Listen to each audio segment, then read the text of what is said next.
may finish the rhyme. Ready? All right. In Yogyakarta, makan terasi. Okay, I need to sound loudly. Okay. In Yogyakarta, makan terasi. Naik delman keliling Merapi. Terima kasih and welcome to Faculty of Law UII. ISC 24 UII, always di hati.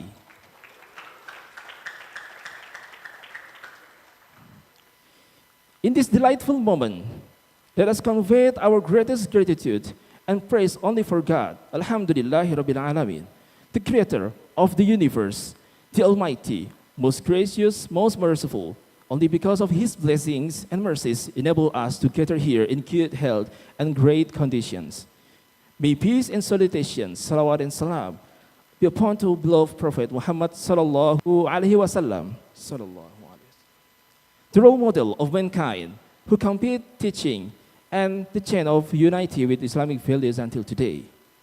Distinguished speakers, dear ladies and gentlemen, welcome to the 6th International Student Colloquium 2024 within topic Energy Law and Sustainable Development in the 21st Century.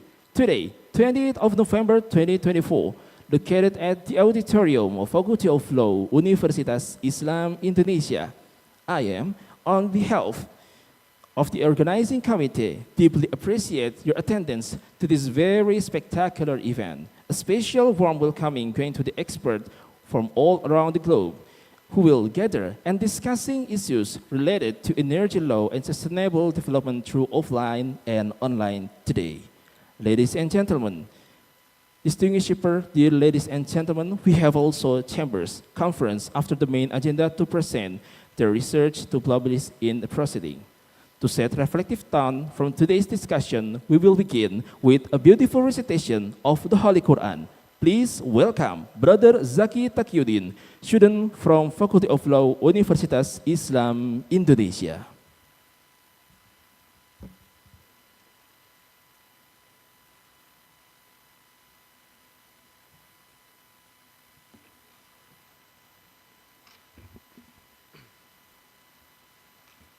Assalamualaikum warahmatullahi wabarakatuh.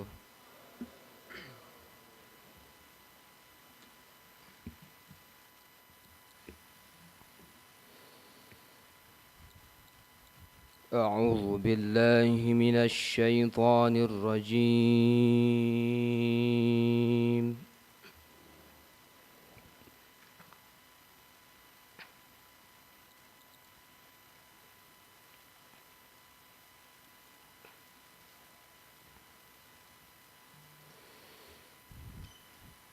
Bismillahirrahmanirrahim.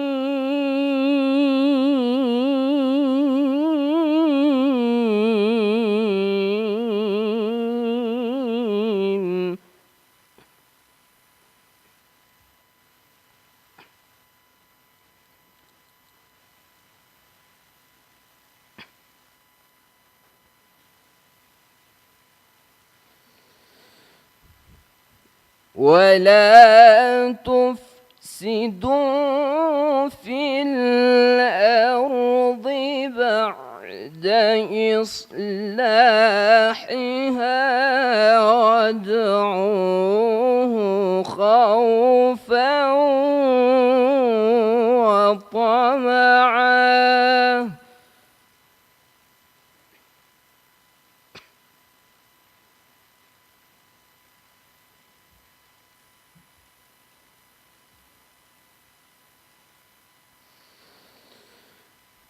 إن رحمة الله قريب من المحسنين.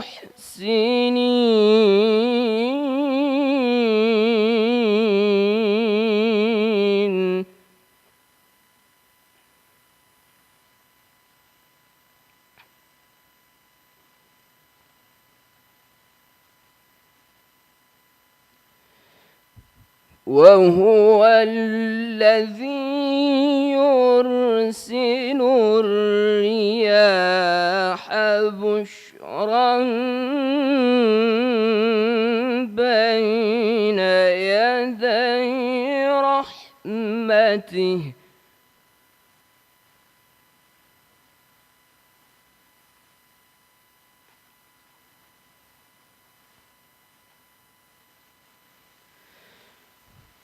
حتى إذا أقلت سحابا ثقالا سقناه لبلد ميت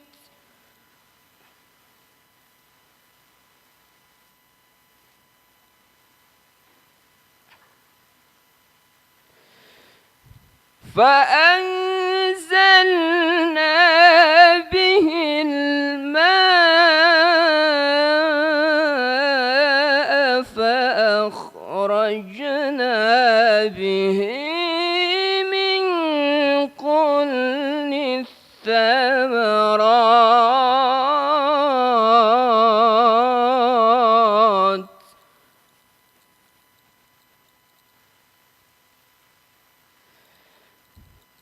كذلك نخرج الموتى لعلكم تذكرون صدق الله الجبار العظيم. السلام عليكم ورحمة الله وبركاته.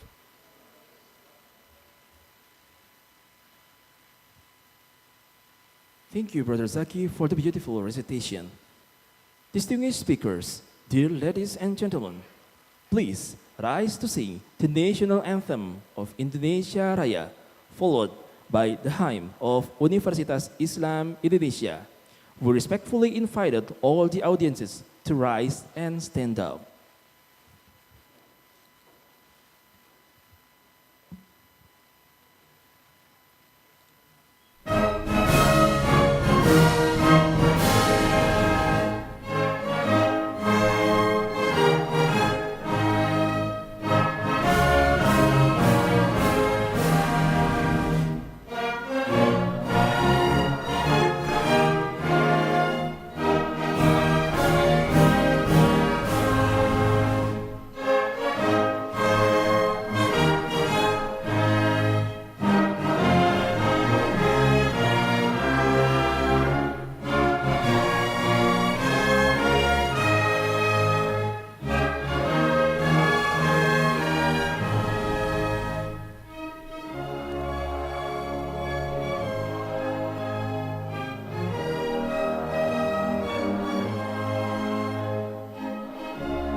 Thank you. Please be seated. Distinguished speakers, dear ladies and gentlemen, we would like to invite Dean of Faculty of Law, Universitas Islam Indonesia, to deliver the welcoming remarks and to officially open the 6th International Student Colloquium 2024. Without further ado, please welcome Professor Dr. Budi Agus Riswandi, SH.M.Hum. The stage is yours.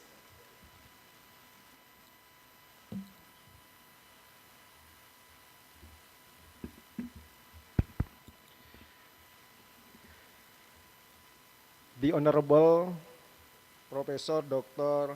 Asim Rugman, LLM, from Brunswick, European Law School, Germany. The Honorable Leonie Jebel, LLM, from Brunswick, European Law School, Germany. Yang saya hormati Profesor Dr. Rasihah M. Khalid dari Fakulty of Law UKM Malaysia beserta delegasi. Yang saya hormati Ibu Associate Profesor Dr. Siti Anissa SH.M.Hum dari Fakultas Hukum Universitas Islam Indonesia, and the Honorable all of leader in Faculty of Law Universitas Islam Indonesia, ladies and gentlemen. Bismillahirrahmanirrahim. Assalamualaikum warahmatullahi wabarakatuh. Alhamdulillahirabbil alamin, wassalatu wassalamu ala asrofil anbiya'i wal mursalin wa ala alihi wa sahbihi ajmain, amma ba'.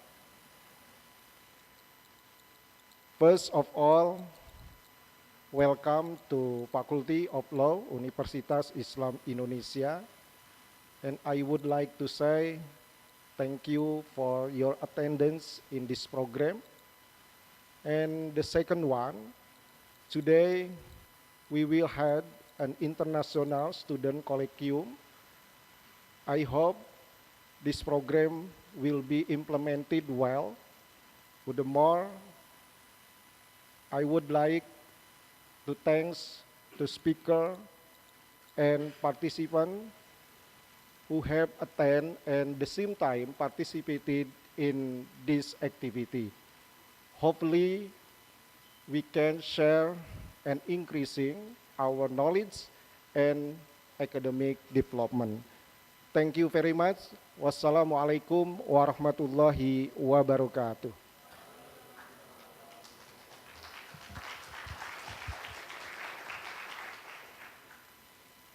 Thank you very much for the Dean for those encouraging words and for setting the stage for today's enriching discussions.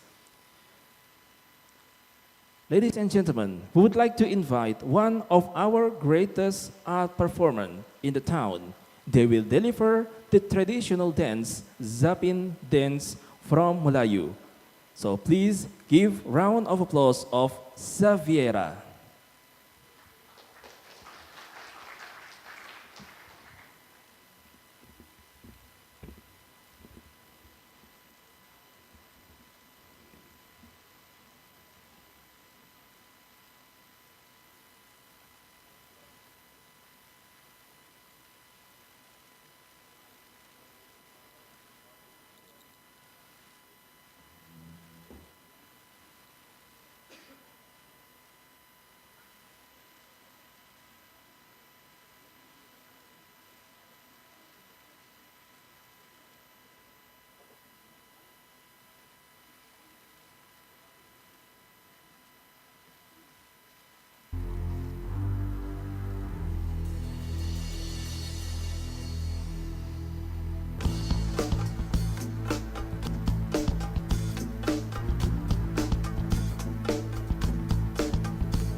Please give round of applause for Xaviera.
Distinguished speakers, dear ladies and gentlemen, the next agenda is the international conference by 4 speakers.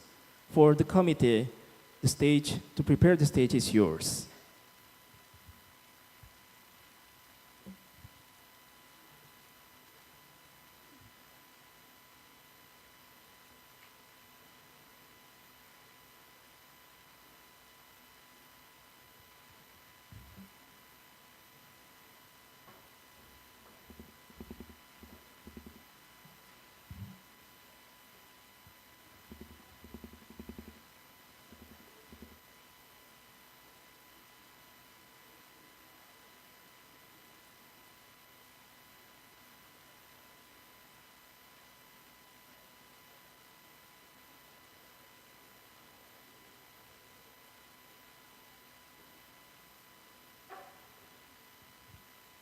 The next agenda is the signing of MOU by Brunswick University. For Professor Rukman, please, the stage is yours. And also for the Dean of Faculty of Law, please, the stage is yours.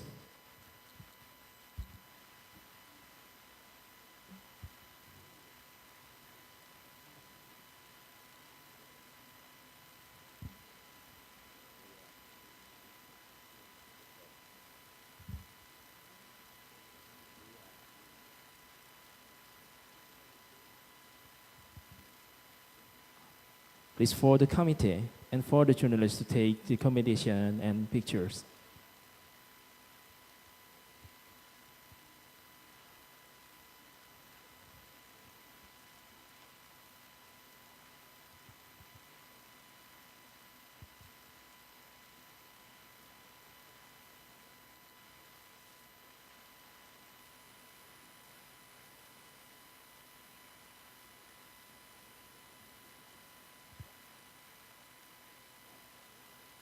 Okay, please.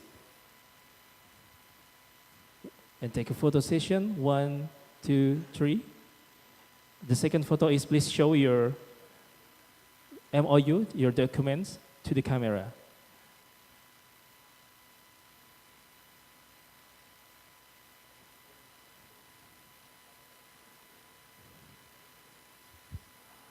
For Leonie Zappel, please come forward to the stage to take the photo together. Please.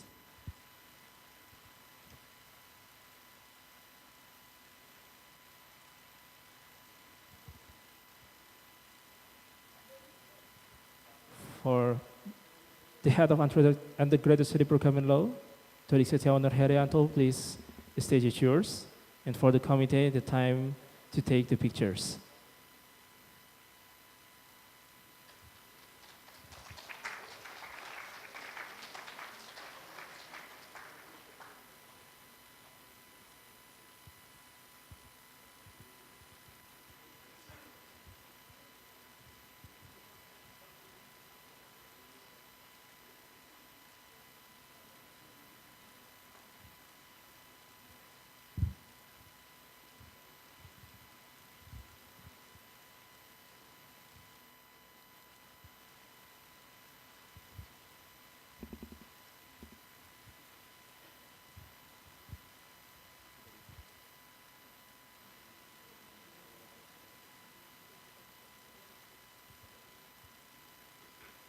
Okay, now is giving a token of appreciation from Brunswick University to Faculty of Law, Universitas Islam Indonesia.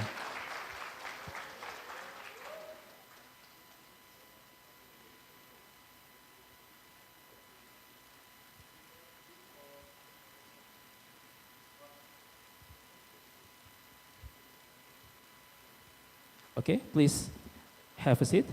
The second MOU is from University Kebangsaan Malaysia, the signing of MOU between UKM and Faculty of Law, Universitas Islam Indonesia. Please, for Professor Rasika and Dr. Suhaizat, please to come to the stage. And the Dean, Faculty of Law, Universitas Islam Indonesia, please to accompany the signing of MOU.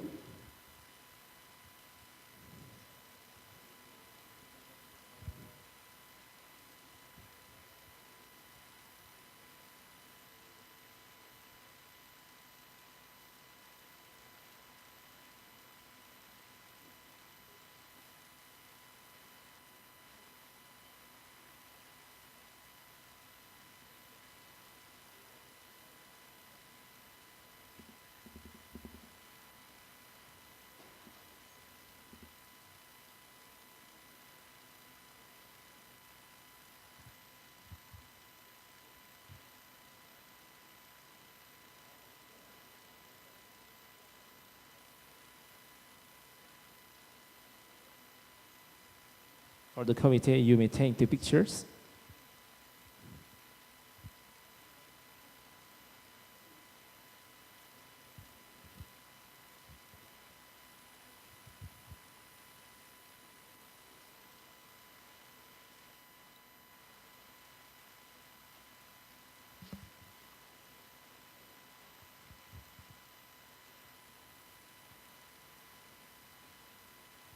Okay, now photo together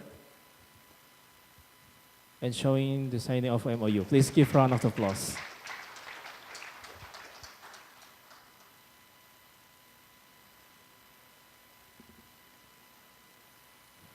Thank you, and please be seated.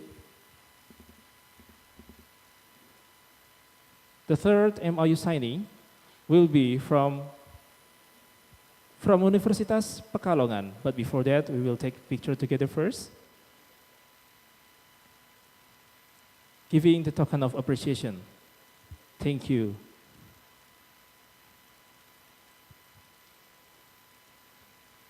The third signing of MOU would be from Universitas Pekalongan, delegated by Dr. Dwi Edi Wibowo, SHM Hum. For Dr. Dwi Edi Wibowo, SHM Hum, the stage is yours. Please welcome. And for the Dean of Faculty of Law, Universitas Islam Indonesia, once again would like to invite you to the stage to accompany the signing of MOU.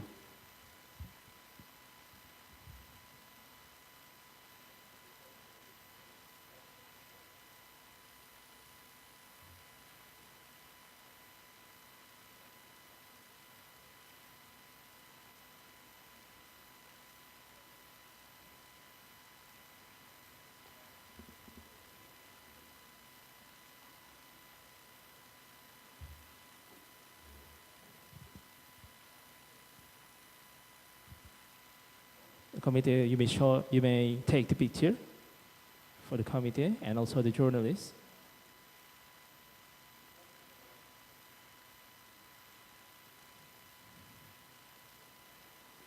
For the delegation from Universitas Pekalongan, please, you may come to the stage.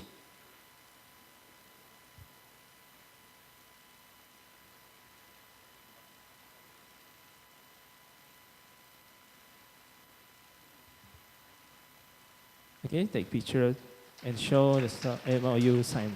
Yeah. Thank you.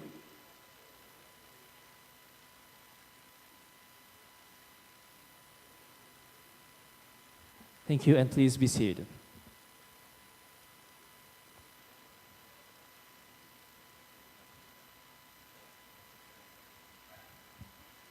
The next agenda is giving token of appreciation from Faculty of Law, Universitas Islam Indonesia, to the speakers.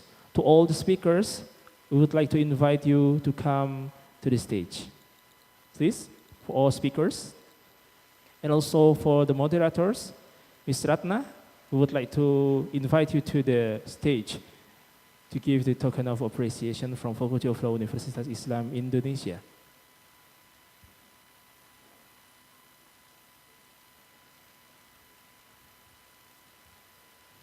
Okay, waiting for the token of appreciation, we can take picture together first, please, for the committee and for the journalists.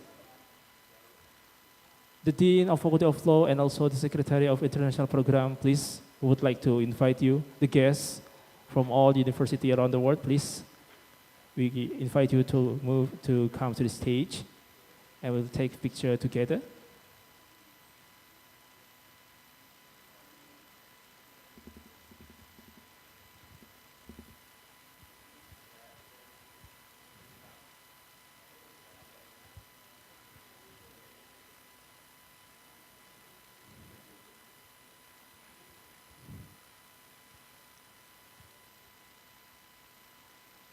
Photo session.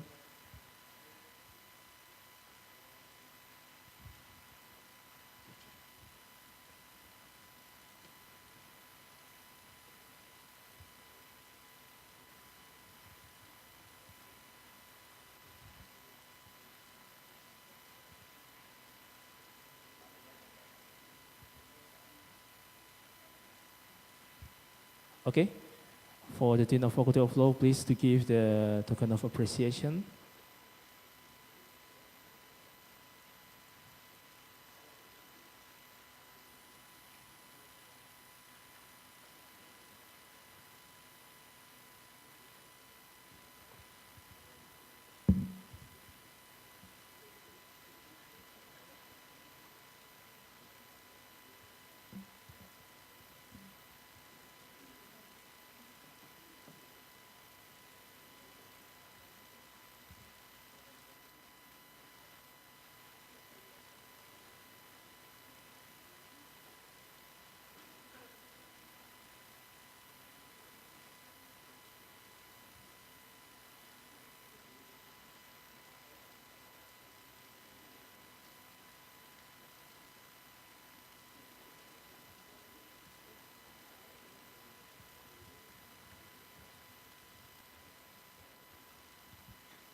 The last token of appreciation.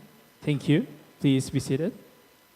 Distinguished speakers, dear ladies and gentlemen, the next agenda is the main agenda of International Student Colloquium. We would like to ask the committee to prepare the stage. Thank you.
Ladies and gentlemen, the following agenda is the International Conference of International Student Colloquium 2024. Please welcome the moderator, Ms. Ratna Hartanto. Give round of applause.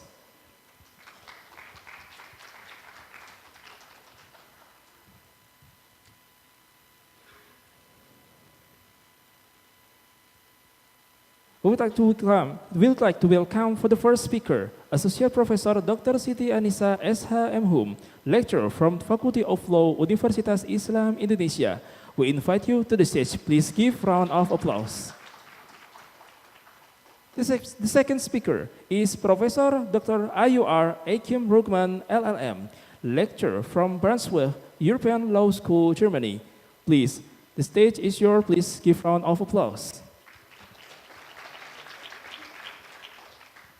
The third speaker is Professor Dr. Rashika M.D. Khalid, Dean from Faculty of Law, UKM, Malaysia.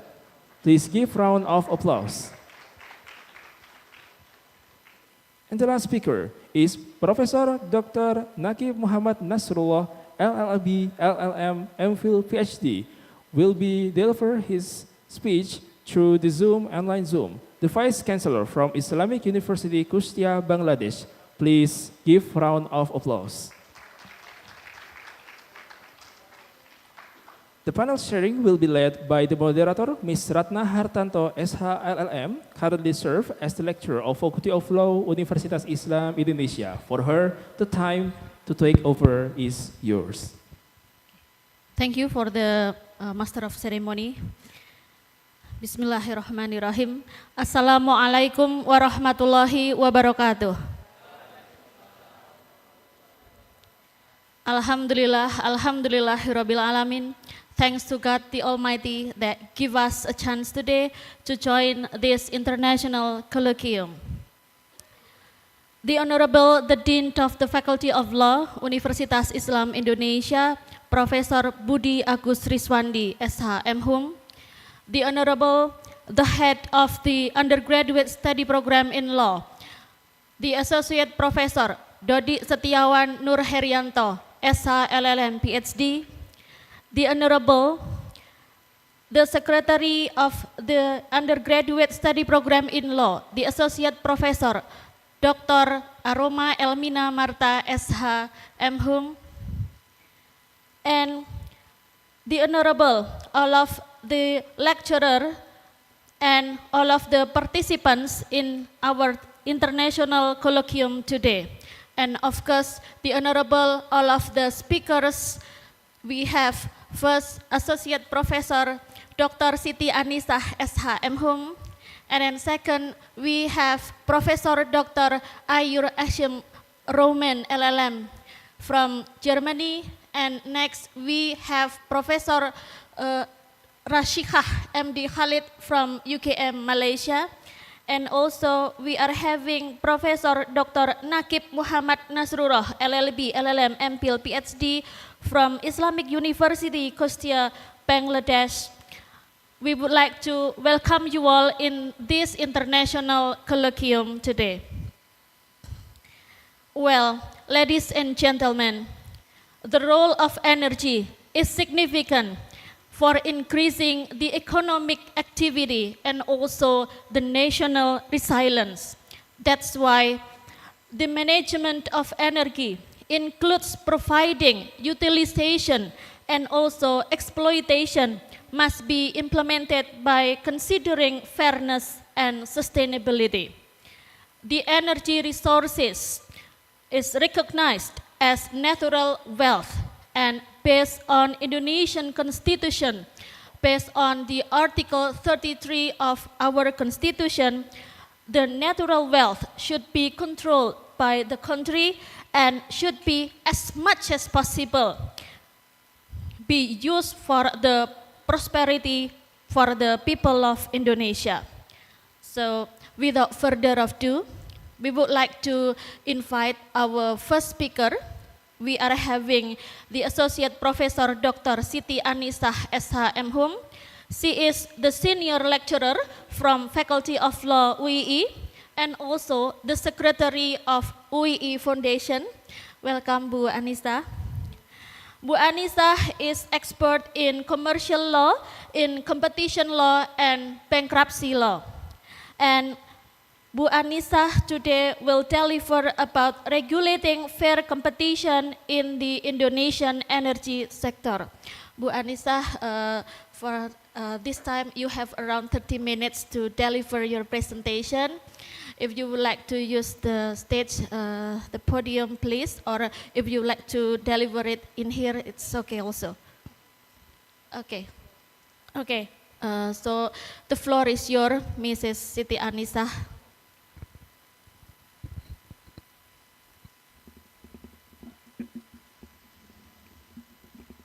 Thank you.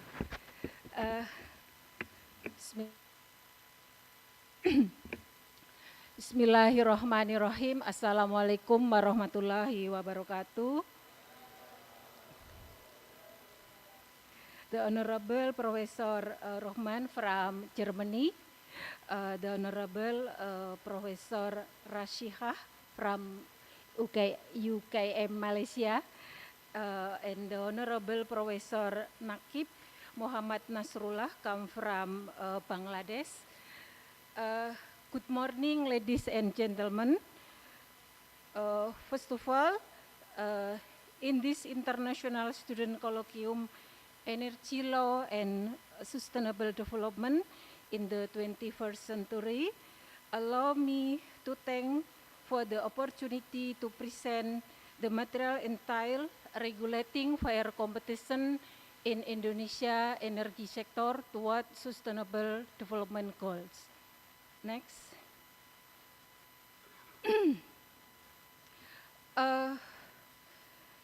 In line with the Indonesia economic growth, the energy supply and demand constantly increase yearly.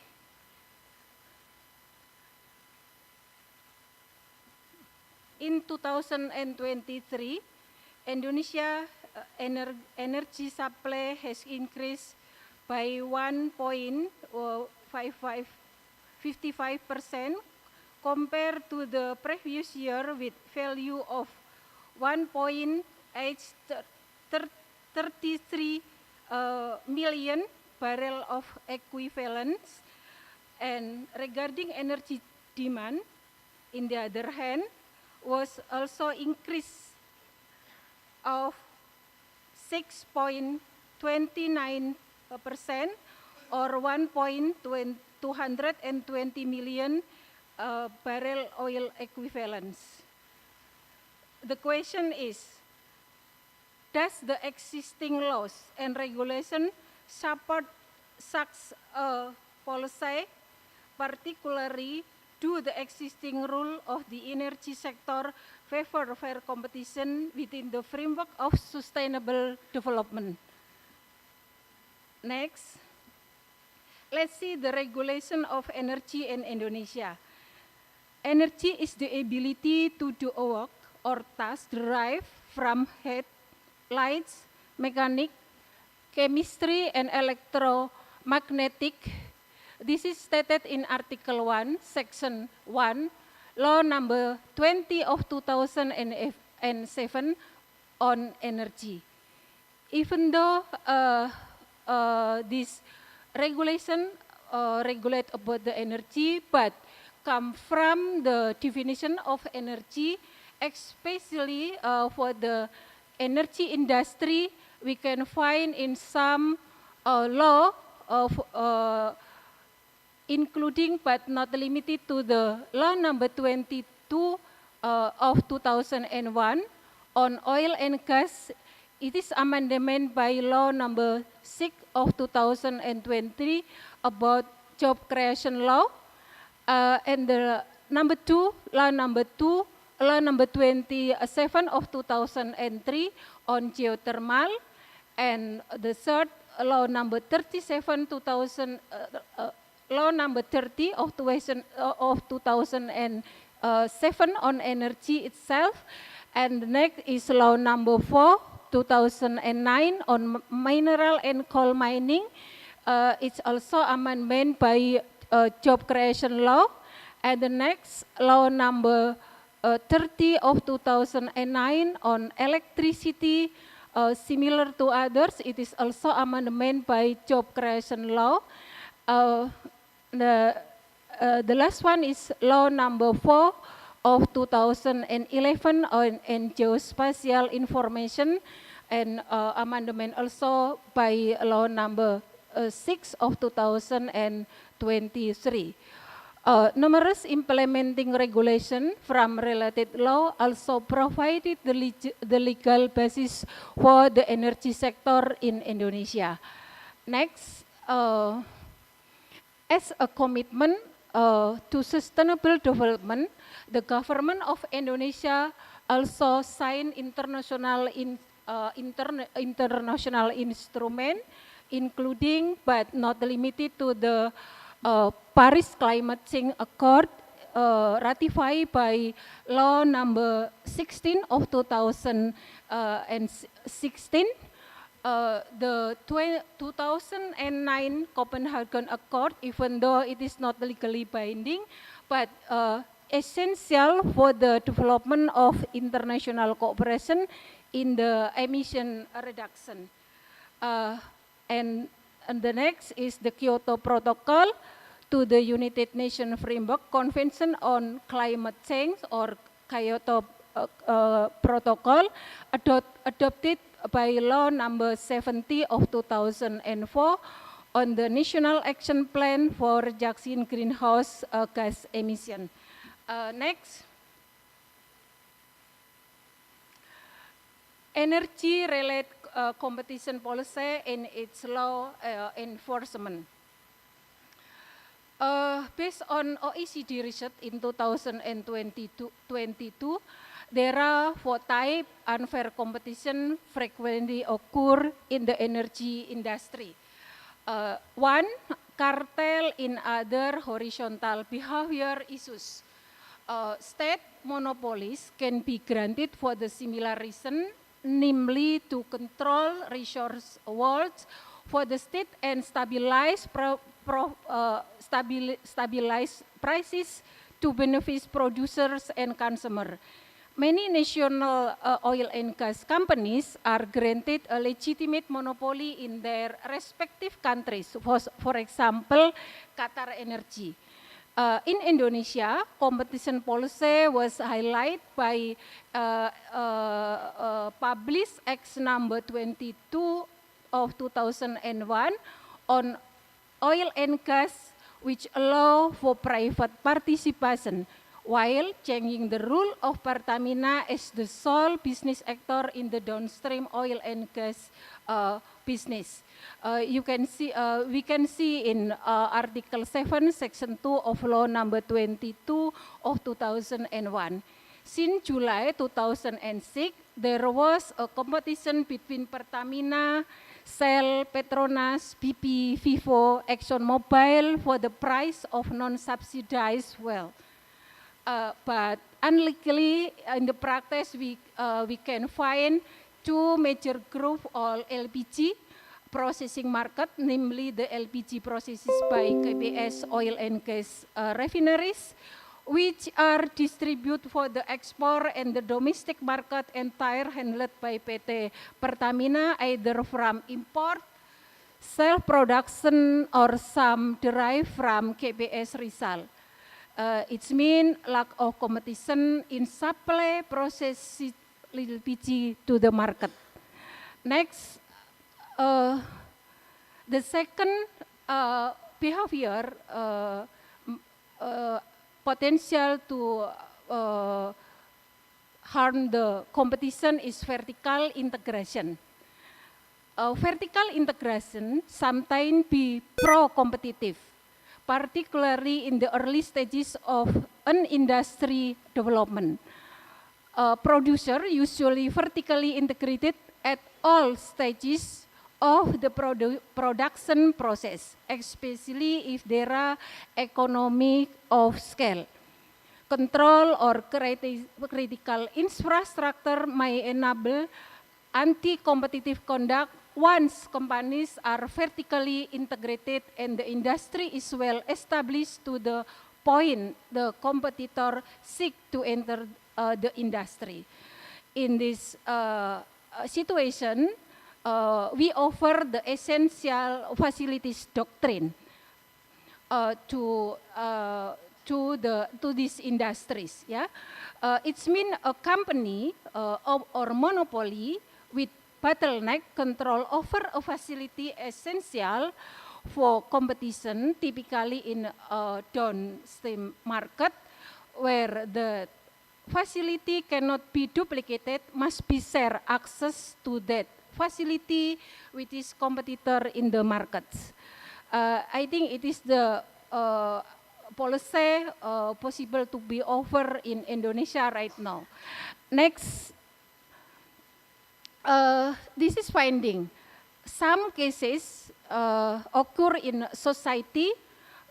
Rise come from regulation under the law. Yeah, for example, regulation of downstream oil and gas regulatory agency number 13 of 2008 relate to the jet fuel distribution. Here, PT Pertamina Patraniaga hold a monopoly position, which result in a barrier to entry and potentially leads two monopoly practices harm to the consumer. The high price or airplane tickets in Indonesia and the jet fuel prices in Indonesia are higher than at 10 other international airports. It is occurred, I think, 3 years recently. Yeah. Next, regulation of the Minister of Energy and Mineral Resources, number 49 of 2013, as amendment by regulation of Minister of Energy and Mineral Resources, number 13 of 2019, regulation on the use of solar power system on the roof by a consumer of PT PLN. It is the one of renewable energy in Indonesia developed, and we have Indonesia has increasing this industry right now. In this regulation, issued that implement the government mandate for the PLN to purchase excess power from solar power system installed on the roof of PLN consumers. This regulation violates the antitrust principle because it is effectively impose an entry barrier for private business, including small medium enterprises, in procuring solar power system by requiring a license from PLN. Even if permitted by PLN, the installed capacity of the solar power plant cannot exceed the installed capacity of PLN consumer facilities. Even though it is done by the state-owned enterprises, but in my opinion, it is contrary to the Article 50, letter A, and Article 51, Law number 5, 1999. In this regulation, along as mandate by the law, state-owned enterprises or business actor possible to do monopoly, but both of regulation, I think, is not mandated by the law. It is the policy come from the Ministry of Energy and Mineral Resources. And for the Article 1, Law number 5, 1999, is about possibility to the state-owned enterprises and private enterprises to do monopoly as long as under the mandate of Article 33 Indonesia Constitution. Next, the third, anti-competitive merger control ensure that merger and acquisition do not result in over-contracted market law, allowing market participant to exercise market power unilaterally in a coordinate way. The scope for substitution in energy market is often tiny, meaning demand is inelastic to price. Therefore, monopolies have considerable scope to raise price, resulting in increased revenue. There are considerable barriers to entry in electricity generation given by the high initiative investment costs of building generation asset. For example, offshore wind farm, which are more easily borne by existing business actor with large balance sheet than new entrants. Competition authorities must scrutinize merger closely to ensure that they do not lead the excessive market concentration, especially when the market is already oligopoly. Right now in Indonesia, Komisi Pengawas Persaingan Usaha or Indonesia Supervisory Commission on Competition publish Regulation number 3 of 2023 about the notification of a merger and acquisition. Some energy industry, energy corporation late to report or notify to the KPPU. So in this case, KPPU given sanction to the keterlambatan of the notification. Next, other form of abuses and dominant. Since electricity is challenging and expensive to store and the grid must always be balanced, electricity market present unique challenges regarding which companies have market power and the scope for occasional abuses. In market with a nodal or zonal price, generator might have market power when there are transmission constraints, which shrink the size of the geographical market in which generator compete. Under the certain system circumstances, a generator might be the only one that can meet the energy need to particular location, making it monopolies facing completely inelastic demand with no market constraint on the price it can charge. In these circumstances, the system operator is commonly authorized to restrict the bid of generator that is considered to have local market power. Next, regulatory authority in the energy sector to support sustainable development. In this point, I will highlight about the authority who have the power how to make fair competition in the energy sector. Different from the Europe and United States, Australia and Korea, Indonesia we also has the institution called Dewan Energi Nasional or National Energy Council. Indonesia, this council, in my opinion, is not independent, different from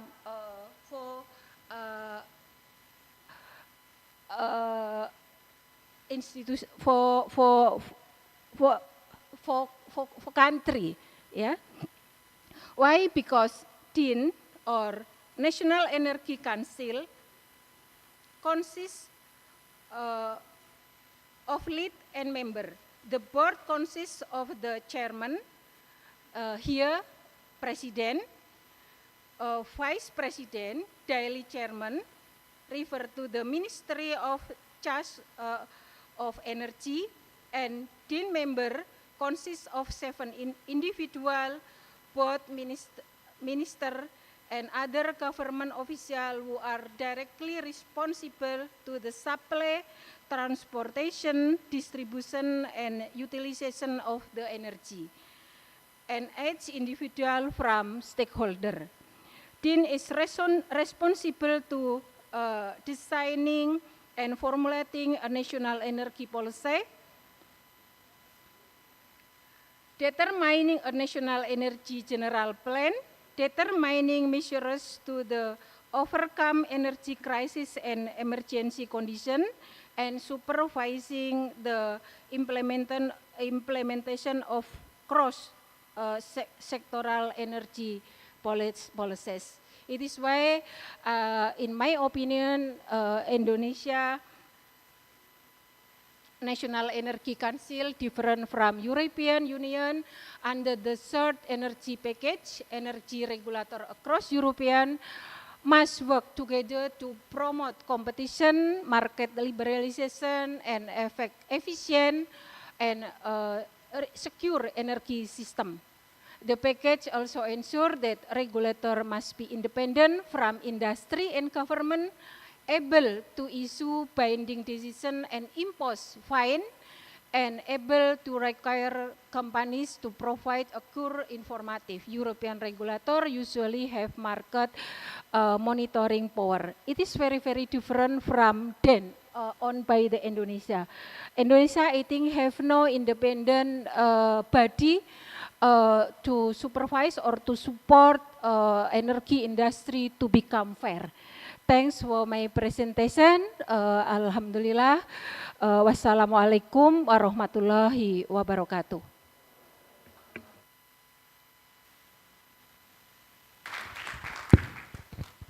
Thanks for the Associate Professor Dr. Siti Anisah SHM Hum for such outstanding presentations. And ladies and gentlemen, we will go on to our next speakers. Our next speaker is come from Germany.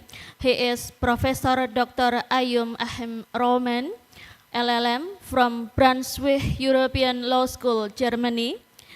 Prof. Roman also expert in customs and foreign trade law. He is also a young professor at Murdoch School University. And in this occasion, he will deliver the topic about EU carbon border tax from the perspective of ASEAN. Prof. Roman, you have around 30 minutes and the floor is yours. Okay.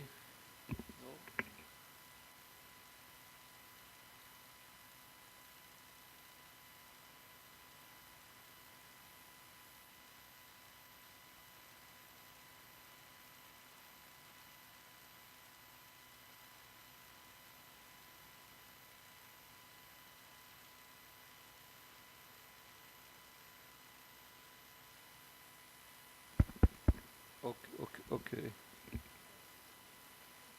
Yeah, okay. I hand it over the slides.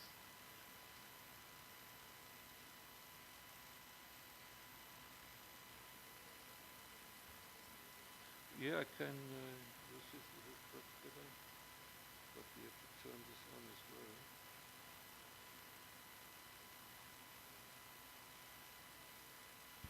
Okay, yeah, this works a little bit better, I think. Okay, I prepared some very colorful slides for you, and it would be a pity if we could not use them for this presentation. Yeah, what I'm going to talk about, I just can start to introduce you. We'll talk about the carbon border adjustment mechanism of the European Union, which is quite a young instrument. The idea of the European Union is that we sit all in one boat on the planet. We all have to combat climate change. Of course, we are working very hard on the European continent to keep the increase of temperature as low as possible. But it's all in vain if we are the only continent working on combating the climate change. So we need support from the rest of the world. And the idea is to make it more and more expensive to put emissions into the atmosphere. So every emission has its price. And by 2050, we want to be carbon neutral. Does it work?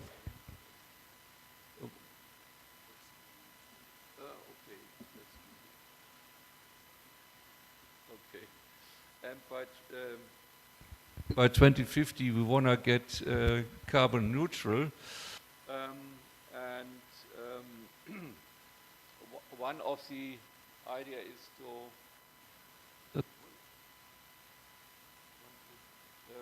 one of the ideas is to apply an emission trading scheme.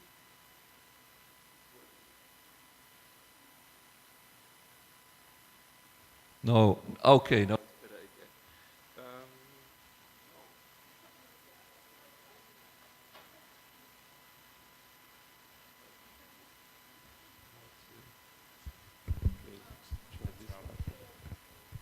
Okay, maybe the battery needs to be recharged.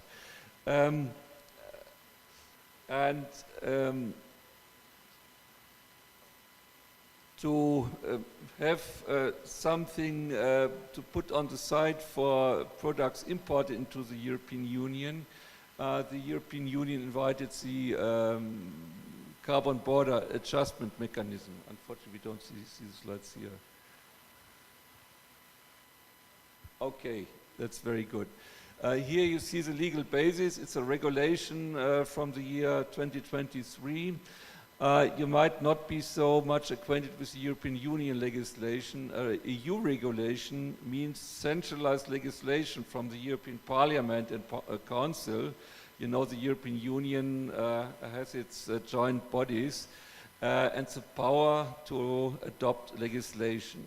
And this regulation is directly binding in all member states, like domestic law, and even in the case of a conflict, European Union law prevails over national law. So it's very, very hard law. And everybody in the European Union has to stick to the rules. And the idea is to equalize the price of carbon between domestic products and imports, putting also an emission price on products coming from third countries. The idea is to prevent the so-called carbon leaking and to put an equivalent price on imported products compared to what we charge to domestic products. The background, you all heard about the Paris Agreement to limit the increase of temperature to 2 degrees. Better would be 1.5 degrees. Now in the year 2024, we already know it will be more or less impossible to keep the 1.5 degree promise. All contracting parties to the Paris Agreement had to put their so-called national determined contribution into the big head of combating climate change. So every contracting party, and the European Union is a contracting party to the Paris Agreement, had to do some commitments, and the European Union also delivered their part to reduce the greenhouse gas emissions. It's all to see in the context of the European Green Deal, which was announced to achieve this goal to be without emissions by 2050.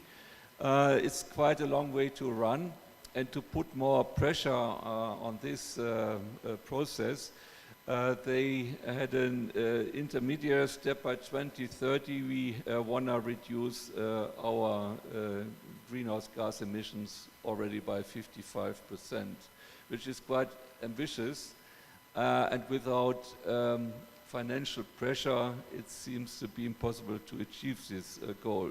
Just hoping that companies will be sustainable will not be enough. Under this European Green Deal, one part is the emissions trading system, where all companies on the EU market have to buy allowances to put emissions into the atmosphere, to put a price tag on it. So if you produce steel, you have to buy these allowances, then you can continue. And the idea is to cap and trade, which is a very important mechanism. The number of allowances will be reduced from year to year. And the remaining allowances will getting more and more expensive. So there's a lot of financial pressure on European companies to get carbon neutral.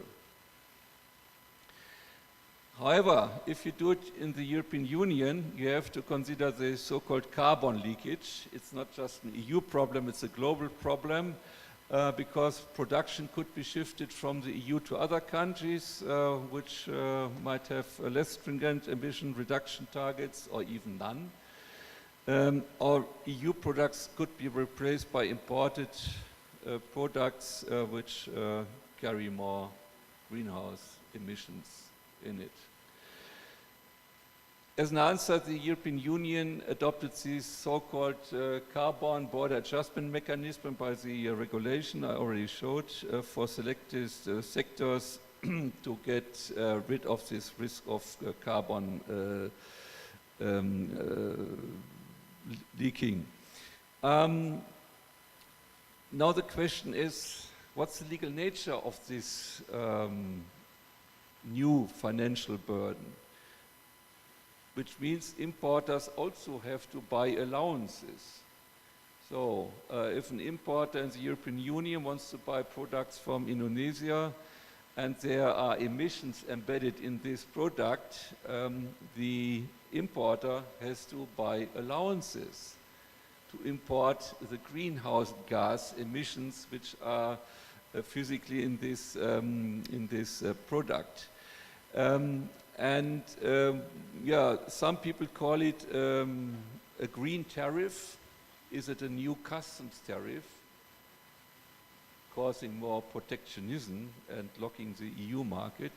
And the EU position is no, and especially all customs duties of the European Union are bound. The European Union, under the WTO rules, is not allowed to increase the import duties. So it's a no-go. And the European Union is not getting tired to pronounce, yes, our carbon scheme is in compliance with WTO rules, with our international obligations. I will come back to this in a few minutes. Why not making an additional excise duty? We already have excise duties on fuel, so if you fuel up your car in Germany, it's extremely expensive, and most part of the price you pay are taxes, and including emission tax, making it less attractive to use a lot of fuel. The idea is not in compliance with the challenges because an excise duty would not fully address the risk of carbon leakage, would be technically challenging, might place a significant burden on consumers. That means any excise duties would automatically hand it over to the consumers. And relieving the companies from the pressure to reduce the emissions. This emission trading system is not linked to a specific product, it's linked to the emissions during 1 year. It's very difficult for the companies to transfer this price directly to the consumers. So it's better to put more pressure onto the companies. And a fixed tax on imports would not be flexible enough because the allowances to put emissions into the atmosphere can be bought via an auction. The prices go up and down. And if you have an excise tax, you need precise tax rates which are fixed in advance, and it's very difficult to change them via the parliament. So the European Union decided on something which is not an import duty and something which is not an excise duty. Now we are in the traditional period which started around about 1 year ago, and it runs until end of the next year. And it's a sandbox, it's a learning period for all stakeholders, for the companies, but also for the authorities and for the European Union. It's an experiment.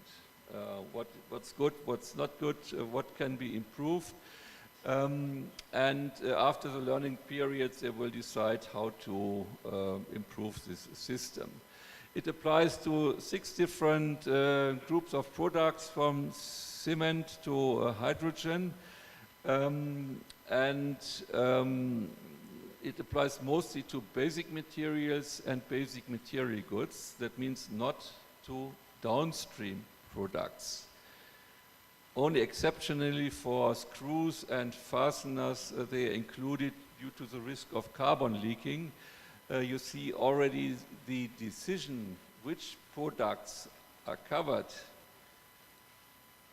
in the intermediate phase and the final products, the finished products, which we put on the list. It's a very difficult decision, and maybe it's not perfect yet. The effect might be if a company imports aluminium into the European Union to produce window frames by aluminium, they have to buy CBAM allowances, they have to pay for the emissions. But if they import already finished window frames, they are exempt from the regulation. No payment for the emissions in these window frames, even if they are higher due to the additional production step. This could give an incentive to buy directly window frames from Indonesia. So if you're in the aluminium business, this might be a good business idea. One crucial thing is the importer has to pay the amount of emission allowances based on the amount which is embedded in the product. This must be calculated, and that's very complex. They started with 3 different methods, considering that not all companies will be able to get the figures, because if a company in Germany imports aluminium from Asian countries, they need figures, they need the data. How much emissions is embedded in this aluminium? Which energy was used? And how many carbon has been emitted to the atmosphere? In principle, nobody knows. You can estimate. And European Union says at the beginning estimation is fine, but later on we need precise data. And this data must be verified, and this verification has to take place on EU level. So there must be companies who verify with their stamp, yes, these data are reliable, we check them, like keeping the records, and get an official stamp on this. This makes it very complex and might be very difficult for companies also in Asian countries to deliver this. After the transitional period, every company has to report year by year which quantity of goods imported into the EU in the previous year and how many carbon was embedded in them. They have to buy these certificates, hand them over, and the problem is if they bought too many certificates and they need them to get the allowance to import goods, they will be cancelled and the money will be lost. So this is very burdensome and very risky, a lot of calculation for the companies.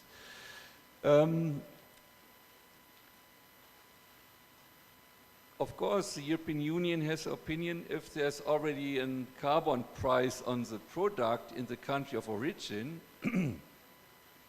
then it would be fair to deduct this price from what has to be paid in the European Union. So the CBAM regulation contains provision that a price already paid in the country of production, the corresponding amount can be deducted. And we see 2 countries which already have a carbon price instruments in the ASEAN, Thailand and Indonesia. So companies in Indonesia have the chance to get the money they pay here deducted in the European Union. But you need reliable figures. And saying this container contains products from steel or aluminium, and for this specific products, specific price has been paid. It's very complex and very burdensome, of course. So this ends in 3 steps, that the importer has to buy CBAM certificates, he has to declare the emission and surrenders the corresponding number of certificates each year.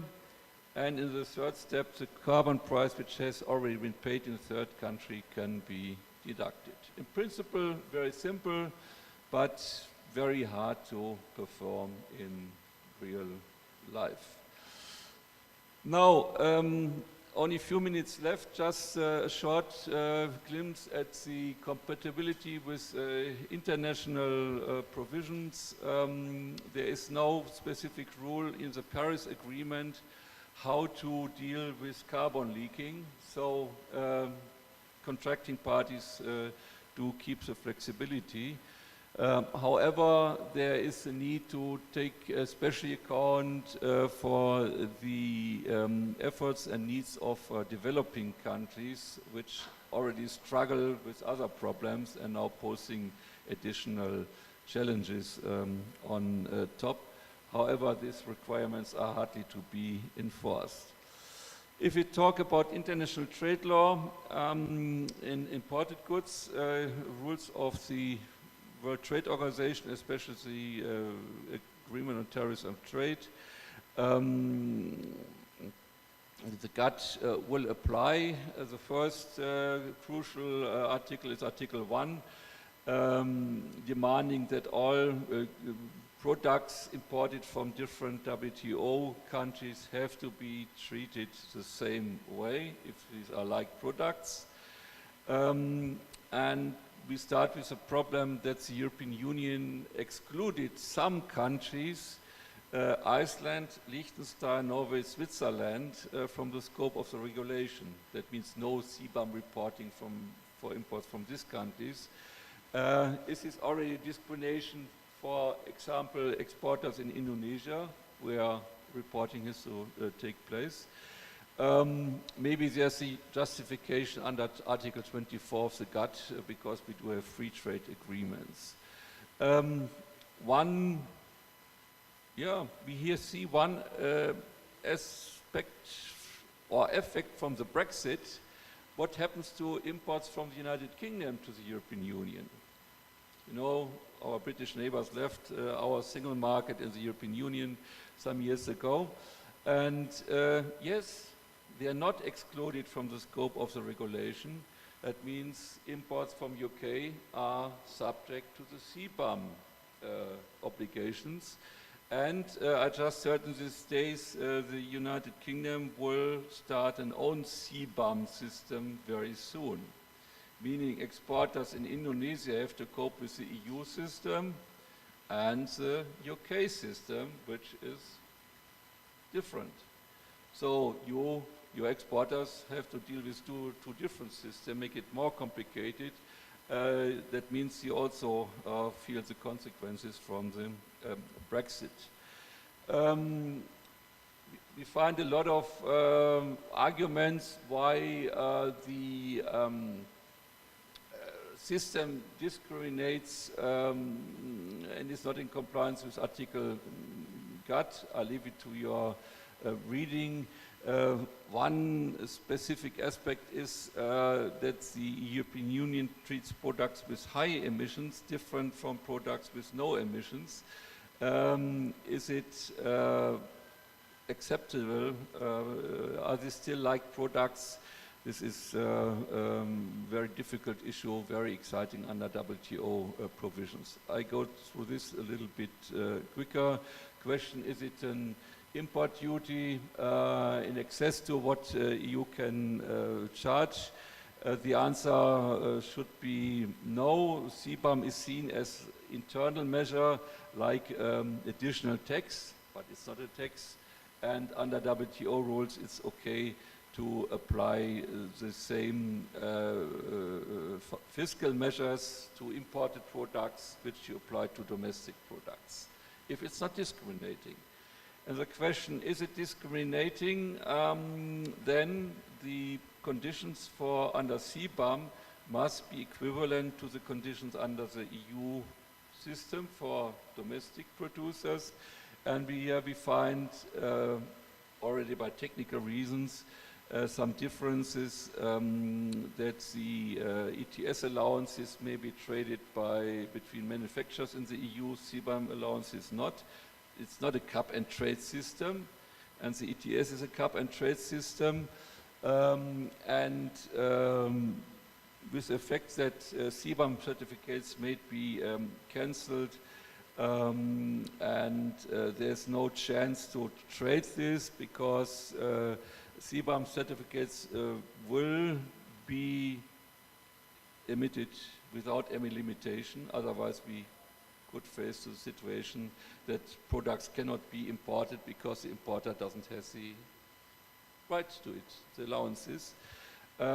So automatically we do face different provisions on the CBAM allowances and the domestic allowances, leading to quite a number of aspects that this is not incompatible, the internal and the external system, and that importers might be discriminated versus local producers. Article 20 of the GATT allows for justification for protection of the nature and exhaustible natural resources, including the world climate, and the consequences we see from climate change. But all these measures may not be applied to discriminate arbitrarily or unjustifiably between countries. And here again we see the problem whether it's a discrimination-free system. So it might be difficult to see it on the basis of the non-discrimination principle. Yeah, what could be the, I'm close to the end, what could be the specific aspects from the perspective of ASEAN countries? You know, ASEAN is not such a tight grouping of member states compared to the European Union. It's a wide range from countries which are on the UN least developed countries list, the 49 poorest countries on the planet. We talk about Myanmar and Cambodia and Laos. These three are unfortunately on the list. On the other hand, you have countries which are very economically powerful, and we definitely can't speak about developing countries. And especially the weaker economies will have a problem to cope with the challenges of CBAM reporting.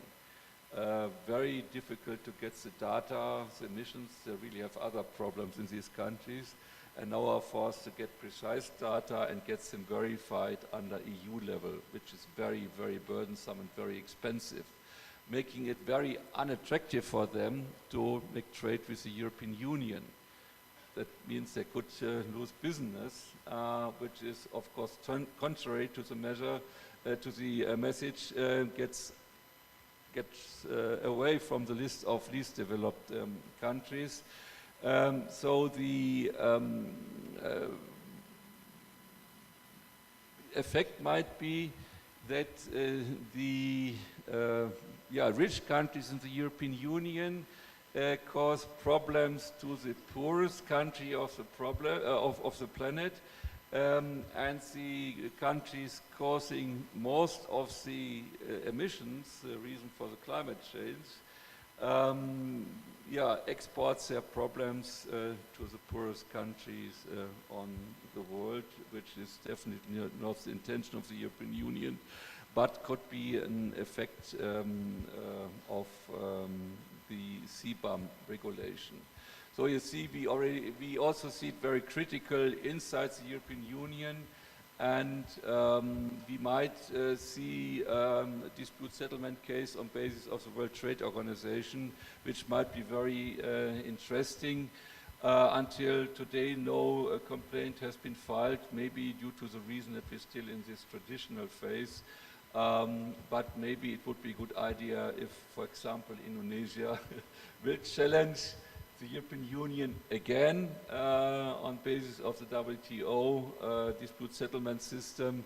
And as you have the promise, EU wants to stick to WTO rules. If we get a panel report challenging us and forcing us to change our CBAM regime, the EU will follow this definitely. So that was the core message. I thank you, Terima kasih. Thank you very much for your attention.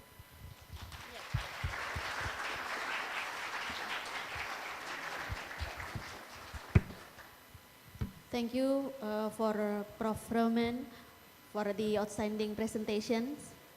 And ladies and gentlemen, before we go on to our next speaker, we would like to inform you that the committee has already prepared a special gift for the participants, the selected participants that could deliver a special questions in our today's colloquium. So please be ready with your questions next in the Q&A sessions.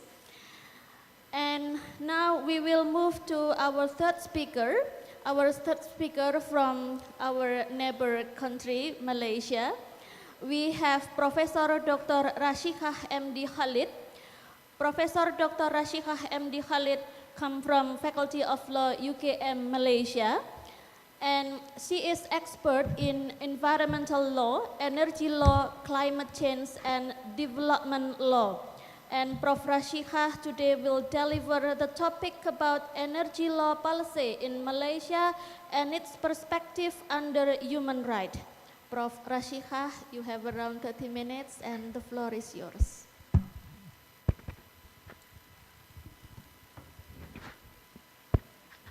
Assalamualaikum warahmatullahi ta'ala wabarakatuh.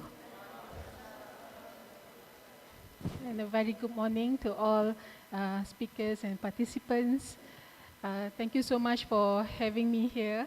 And so we have heard about the competition issues in the energy market in Indonesia, and then the EU carbon pricing and carbon tax, or green tax now, okay, things that we're going to debate after this. I'm going back to the basic, which is on the human rights perspective on the energy transition and the move for countries try to achieve their NDC and how they try to change the policies, but the effect of those policies from the human rights perspective. So I'm from the Faculty of Law, UKM, and at the same time, I'm also the Associate Research Fellow at the Fuel Cell Institute in UKM, which is promoting the use of hydrogen, the zero carbon energy in Malaysia. Next slide. So we have in Malaysia several policies that the government have introduced, and so I think about 10 now, which I'm going to explain briefly what are they. Next slide, please. The first we have is the National Petroleum Policy, when we have explored petroleum in Sarawak. Okay, so National Petroleum Policy have established Petronas as the sole petroleum company in the country. So the policy aim at having enough supplies for all users. But in 1979, we developed another policy, which is National Energy Policy, to try reduce the impact of energy production to the environment. So we noticed that fossil fuel is not that sustainable, and we try to reduce the impact as much as possible.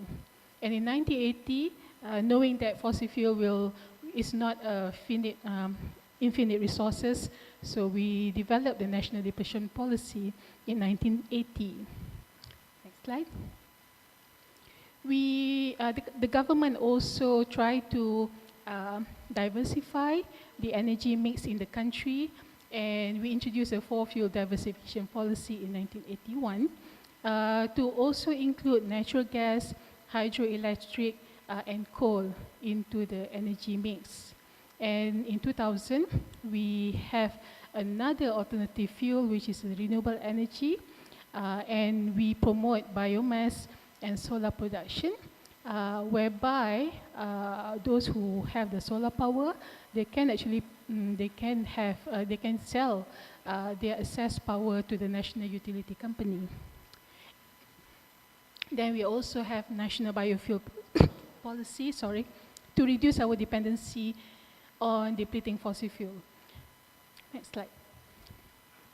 And in 2009, when people start talking about climate change and the promotion of green technology and renewable energy, Malaysia has introduced many more policies to actually spearhead the energy sector to be greener.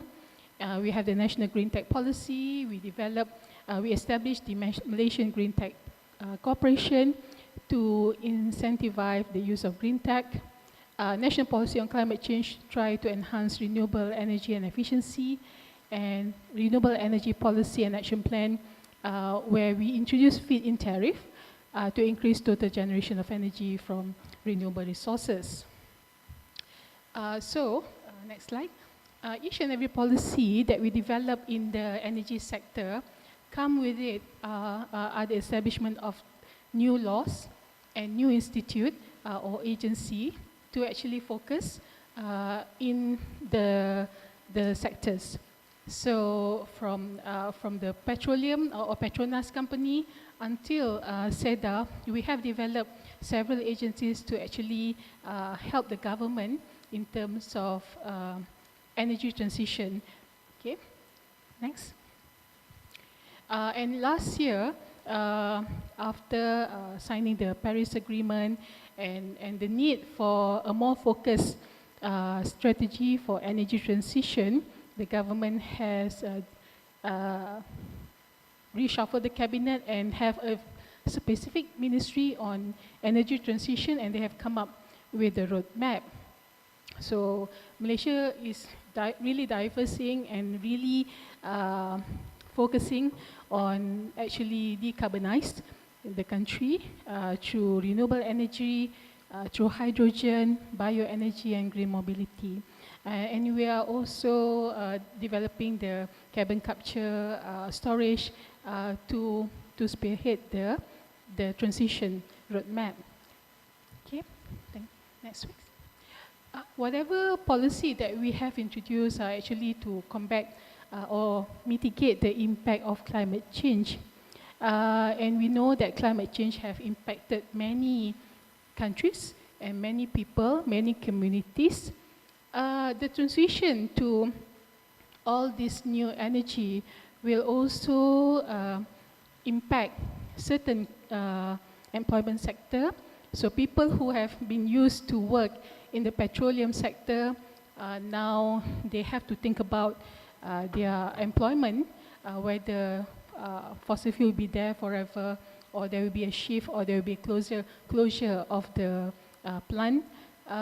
So they are also considering the energy prices that is rising now, the impact on natural resources, on the health, and also the livelihood of the people. So there are several factors that when we talk about climate change and energy transition, there are also issues about human rights that we need to consider. Next slide. And hence, what the Commissioner for Human Rights are saying now is, yes, you can actually focus on energy transition, you can focus on climate change mitigation, but the transition must be just. So it has to be a just energy transition, which look into the social justice of the people which will be affected by the transition. Next. Just a brief history about just transition. It actually started way back in United States when the trade union and labor movement of the chemical industries in 1980s were actually losing their job because of a new environmental law in place in the United States at that time. So that particular law has actually reduced the number of people in the chemical industry. It has caused economic inequality, and it also introduced elite capture. So the elite are the one to gain from the new law. So the richest 10% owns 80% of the wealth, and the poorer communities is getting poorer. What the government is trying to do there is to actually, under the President Joe Biden, he introduced the Justice 40 to actually impose 40% of the benefit of the federal investment to flow to the disadvantaged communities, which is overburdened by the pollution caused by the industries. Next slide.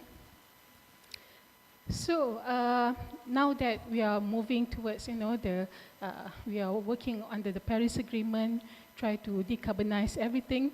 The just transition requires us to take into account the imperative of just transition of the workforce itself. The creation of decent work, SDG number 8, and quality jobs in accordance with the national defined development priorities. So just transition ensures inclusivity, support of green jobs, hinders social political backlash, and reinforce concerted effort when we move towards new energy. So just transition declaration has also been declared, adopted at the COP24 with 53 countries signing in. We call it Silesia Declaration. So it has been a global move to ensure that energy transition is also provide justice to all. Next slide. So when I go back to the National Energy Transition Roadmap, whether there is a just transition element in the roadmap, there is one that talks about human capital and capabilities. The government noticed that there will be some job which will be affected by the energy transition, and it has been recognized under the roadmap. Next. So the government put the workforce planning into place. In the roadmap is also the green skilling, upskilling of the existing employees in the energy sector, so that they will, move toward the new job on energy transition. Community resilience is also taken into consideration, and energy literacy is also put in the roadmap so that everybody will be, take part in the energy transition. Okay, next. Why this is important? Because we don't want, when we are moving towards a new industry, we are moving towards a new energy, there will be potential injustices in terms of elite capture, uneven distribution of yields or benefits, wealth centralization, green colonialism, environmental risk, energy poverty, transportation poverty, which will affect the poorer sector of the community. Next. And when we talk about energy sector as well, we must also consider the energy trilemma in terms of ensuring energy security for everybody, energy access and affordability for all sectors in the economy, and also addressing environmental sustainability when we try to reduce the impact on the environment. Okay, next. So what the government should also consider when they develop the National Energy Transition Roadmap is on the energy trilemma, whether energy security, affordability, the most important thing is affordability. So when you change to the new energy sector, can everybody afford the new energy? Can everybody have access to the new energy? So that is the most important thing to ensure just energy transition in any government policy. Next. The government of Malaysia has also come up with the National Energy Policy 2022 to 2040, and they also recognize the fact that energy affordability would be an issue because if you can see the tick, the blue tick, and also the red tick is not, is not available everywhere. Not all people can use electric vehicle or alternative fuel or LNG. So it raises the issue of affordability.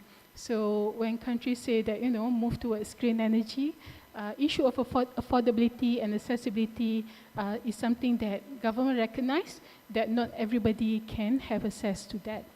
Okay, so this is something that the government have to also consider when they are focusing a lot now on energy transition. Next. So to ensure just energy transition, so government will have to, come up with innovative policies and decision making which is transparent. They must consider inputs from particularly those affected, and the policy must tailor to the local needs. We can't just, adopt any policies that come from other countries. We must also prioritize the protection of natural resources and adopt sustainable practices in energy production and consumption. Then only we can ensure social equity and justice through affordable, clean energy and support affected communities. Next slide. So for a law on energy transition, they must have this component. One is to protect workers' rights, ensure just transition for those livelihood depends on fossil fuel all this while. They must also, the law must also address energy poverty, ensuring affordable access to clean energy for all. There must also be enough funding for research and development and innovation in clean energy, while at the same time promote new job creation, decent work for all. I think we're coming up to the conclusion.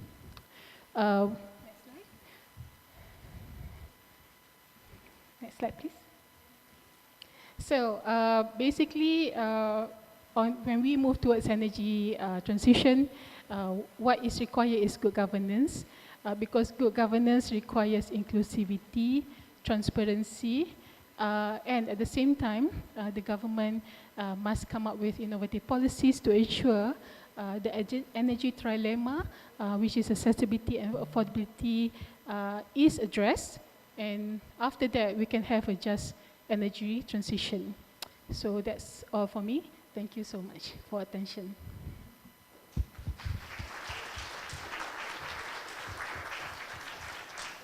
Thank you for Prof. Rashihah MD Khalid from UKM Malaysia for the outstanding presentations.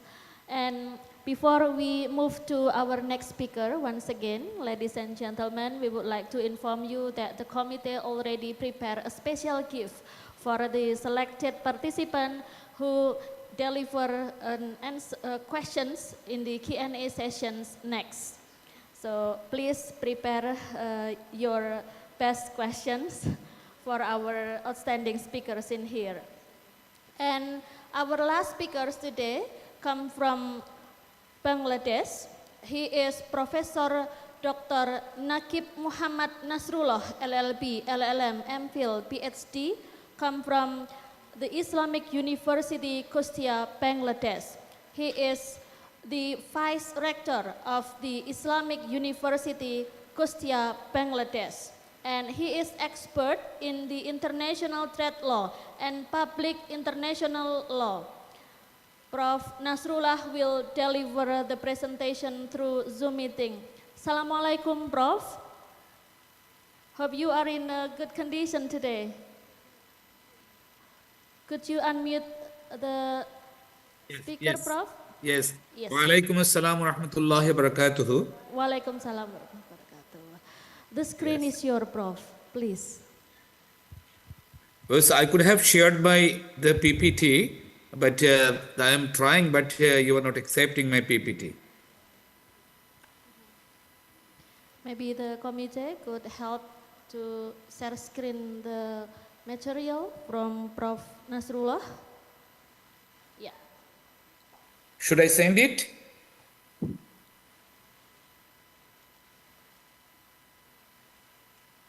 Okay. We are trying to share the screen, Prof, for the material.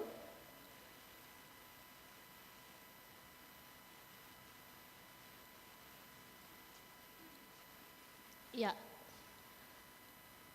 Is it my material? It's Okay. loading right now. No. This is not my material. Okay. Just give me a few minutes. Maybe the committee could help to share the screen.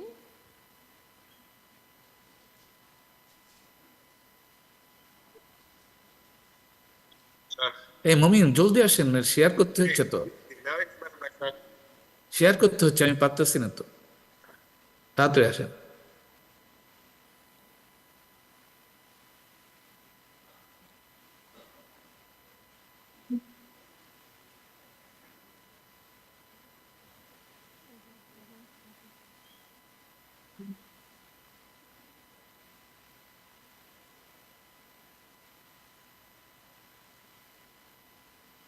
So sorry Hello. for this inconvenience. Yes, just I am sending this. Share कर दें।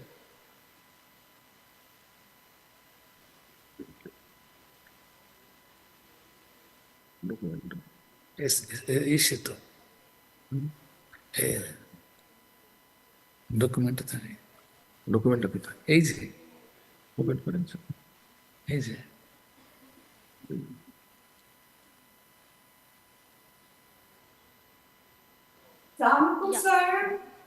hey, I want to do presentation. Okay, Prof. Okay. Yeah. The screen is yours, Prof. Yes. ঠিক আছে তো। Okay. Okay, thank you all. I'm fortunate enough that despite many difficulties that you all know, that I couldn't actually go to Indonesia because of some problems. I am present here from Bangladesh with my presentation on energy law and policy frameworks in Bangladesh. To begin with, I'm very much thankful to the organizers who have invited me to attend this program, even through the virtual means. So, this is first time that I'm presenting on energy law and policy frameworks in Bangladesh, although it is not the area of research and study. Nevertheless, I have tried to focus on some issues regarding the energy law and policy frameworks in Bangladesh, and thereby I'll try to focus on this for the students and the participants. The issues that I would like to focus on, the features and significance of energy laws in Bangladesh. You all know that there are many laws in Bangladesh relating to the regulation of the energy in line with the Paris Agreement and other international agreements to achieve the sustainable use and of energy, and also sustainable generation and distribution and use of the energies. And then I'll focus on the energy laws and the policies applicable in Bangladesh, and then I'll outline the laws and policies in brief, and then few recommendations I'll make. Although that this is not a critical analysis indeed, but it's to some extent would be descriptive. Nevertheless, there are some gaps and loopholes here, and accordingly, I'll propose some recommendations. Okay.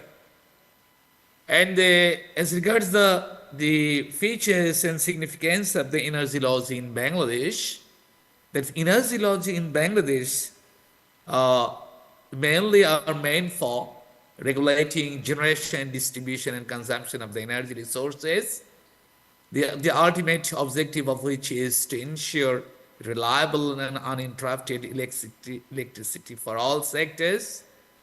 And in line with the Paris Agreement, Bangladesh energy law provides a framework for promoting renewable energy initiatives, including solar and energy development.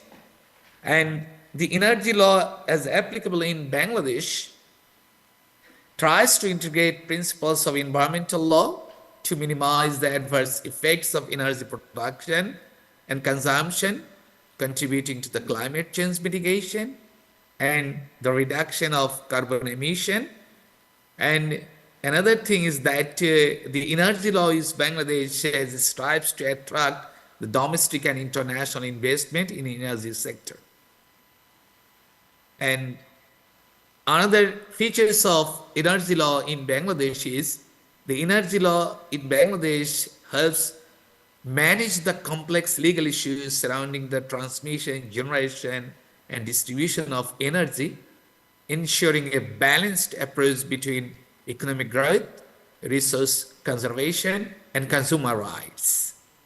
And I told you before that there are many energy laws relating to the electricity regulation, and the regulation of the gas sector, and regulation of the production of the gas, and the other things. Therefore, the size of energy in Bangladesh is robust. Therefore, this robust energy legal frameworks underpin Bangladesh industrial and economic transformation by ensuring the availability of energy resources to power its rapidly expanding economy. And also, the Bangladesh by this time have adhered to many international conventions, and keeping it into the consideration, the energy law of Bangladesh ensures Bangladesh's compliance with global standards, enhancing the country's reputation in international community. And also, Bangladesh energy law encourages the adoption of modern technologies and innovative practices in energy generation and management, fostering efficiencies and reducing dependency on conventional fossil fuels. And ultimately, the legal framework is applicable in Bangladesh with regard to the energy regulation, the addresses the socio-economic disparities in energy distribution, with ensuring equitable access to energy resources across urban and rural areas. These are mainly the features and the significance we may consider of the energy law in Bangladesh. And there are many energy laws in Bangladesh, but I will focus here on the major legal laws, energy laws in Bangladesh. So here, Bangladesh has the Energy Regulatory Commission Act 2003. Bangladesh has the Gas Act 2010, the Sustainable and Renewable Energy Development Authority Act 2012, the Nuclear Power Plant 2015, the Bangladesh Petroleum Corporation Act 2016, the Bangladesh Petroleum Act 2016, and the Electricity Act 2018. All these are the updated and latest form of the legal frameworks applicable in Bangladesh. Now I will focus briefly, I will outline briefly on each and every one if the time permits. So here Bangladesh Energy Regulatory Commission Act. Mainly the purpose of this Energy Commission Act is to create an atmosphere conducive to private investment in the generation of the electricity and transmission, transportation, and marketing of gas resources and petroleum product. The ultimate objective of which is to ensure transparency in the management, operation, and tariff determination in these sectors, and as well as to protect consumers' interest and to promote the creation of a competitive market. It has many functions. Section 22 of the Act provides the different functions. The main functions is assess and ensure efficiency and standards of machinery and appliances in energy using institutions, and to conduct energy audits to verify, monitor, and analyze energy use, and to ensure, the main thing is that the efficient use of energy, maintain quality services, and enhance safety in electricity generation, transmission, marketing, supply, and storage, and then to regulate the tariffs for energy services. Another thing, and the main major function of which is to issue, cancel, amend, and exempt licenses, and with the conditions for both licenses and exempt entities to ensure compliance with international standards. There are many others, the functions like to approve and evaluate a scheme proposed by licenses based on program plans, collect, review, maintain, and the publish energy statistics for better management. So I'll not focus on each and every one. So and another thing is that this Energy Regulation Commission Act also provides principles to resolve disputes between licensees and between licensees and consumer, and it has a arbitration provision, so it refers disputes to arbitration at the moment it necessary. Okay, and it also addresses consumer dispute, prevent dishonest business practices, and curb monopolistic tendencies. And one of the main functions of the Regulatory Commission is to monitor and ensure adherence to environmental standards for energy operations under existing laws. And the regulatory sectors mainly, and then I'm switching to another act, that is Gas Act 2016.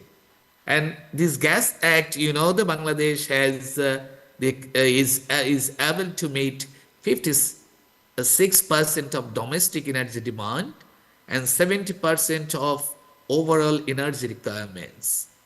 And the 83% of the electricity generation in Bangladesh relies on natural gas due to its low price, cleanliness, and ease of handling. And another thing is that in Bangladesh, we know the first gas field was discovered in 1955, long back, about the 75 years. And industrial use of this gas started in 1959. And post-liberation, after the liberation of Bangladesh in 1971, a corporation was established called Petrobangla in 1974 to oversee natural gas exploration and production. So this gas, the Petrobangla, the objective of which is to regulate, distribute, sell, conserve natural gas and hydrocarbons within Bangladesh territories, including its seabays. And also, its another objective is to ensure competitive business practices and address unaccounted gas and proper taxation and selling the mechanism. And these are the objectives of, And the Gas Act, that it has set some responsibilities for the distributors. No one can operate without having the license, but no one can be the distributor of the gas business or gas without having the license. And the another responsibilities of the gas distributor includes the maintaining gas quality, pressure, environment, and safety as prescribed by the Commission, and following a non-discriminatory policy among customers of the same category. And another responsibility is installing meters to measure gas quantity. And another one is to ensure proper maintenance and repair of distribution pipelines, including regulating and metering stations. And another is installing distribution pipelines and enhancing the capacity of existing pipelines to provide the customers' connections. So the Gas Act categorizes the consumers into 9 groups, and including households, industries, tea garden, CNG gas, and fertilizer use. Its main purpose is to regulate businesses involving compressed, liquefied petroleum, and liquefied natural gas. And another objective is to restrict uses in areas where public life and property could be at risk. And it defines gas-related offenses, makes them cognizable and bailable, and prescribes appropriate punishments. And this act introduces also arbitration under the Shalish Ain 2001. Shalish is a Bengali word. Shalish means arbitration, settlement through the arbitration. So this act provides for arbitration to settle the disputes relating to the gas distribution, and also according to the terms for disputes between licensees and the consumers.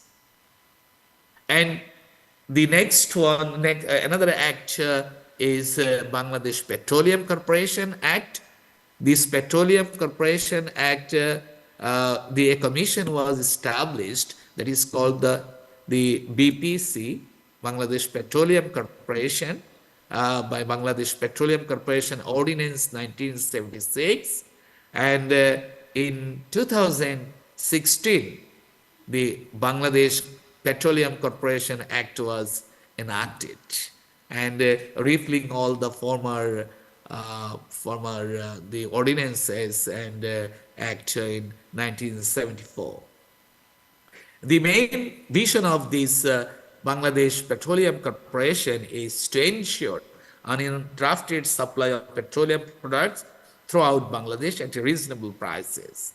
And it has the management is mainly constituted by an executive committee with the chairman serving as the chief executive, and chairman and directors are responsible for decision making under the guidance of the government.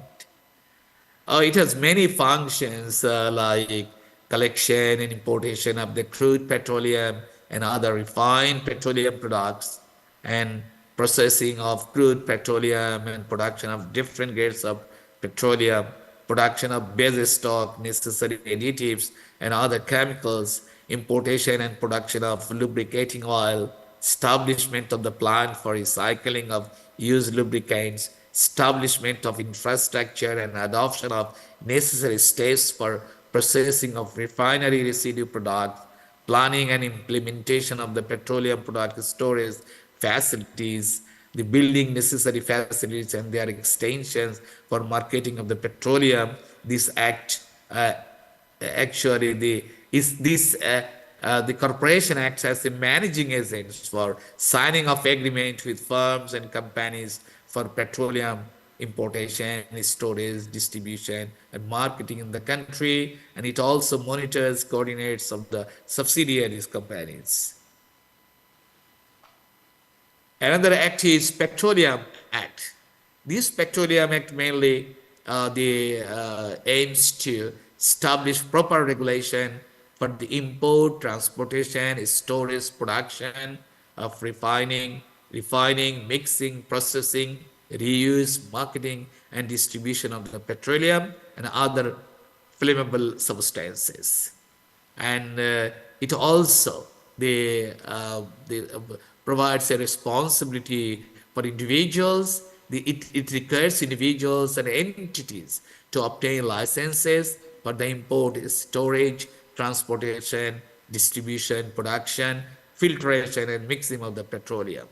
And according to this act, any unauthorized import, storage, transport, or distribution of the petroleum is prohibited. And this law mandates compliance with prescribed procedure for the research, production, refining, recycling, and reuse of petroleum products. And it also provides principles that all containers carrying petroleum products must display warning labels. All these are the precautionary principles, and only the authorized officials are empowered to investigate activities related to import, storage, and transport of the petroleum, and they can seize products when necessary to enforce the law. And the final one is the Electricity Act. This act was, the first Electricity Act was enacted in Bangladesh in 1910. And then 1910, then we were in British regime, and this one was replaced by the Electricity Act 2018. For a long time, the former one was in application. And, this present act mainly is to address the growing demand for electricity and to improve supply across the country. And also it aims to ensure efficient power generation, improve the power transmission distribution system, and to prevent power theft and maintain quality service. And the government under this, according to this act, is required to take necessary measures for reform, development, and enhancement of the electricity production, transmission, supply, and distribution system. The ultimate goal is to introduce advanced technology in the electricity sector, along with the regulation of buying and selling of the electricity. And the government, it has a plan. It has provides a principle that government will establish an independent system operator, that is shortly called ISO, to oversee the integrated management of the electricity system. And the ISO will be responsible for monitoring the electricity transmission flow, scheduling, and dispatching electricity in a merit order. This is the Electricity Act. And the other the responsibilities that is ILO will perform.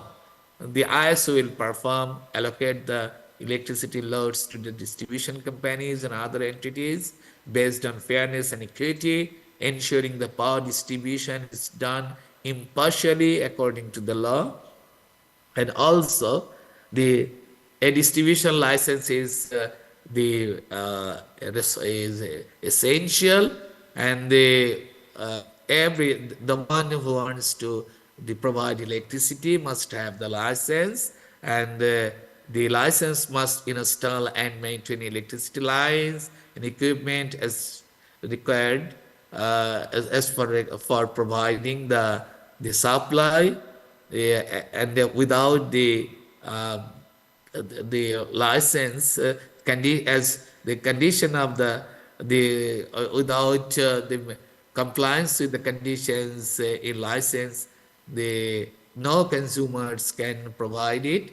The license must provide all consumers with the same quality of the electricity, and this is the control. This is the regulation of the electricity through the licensing process.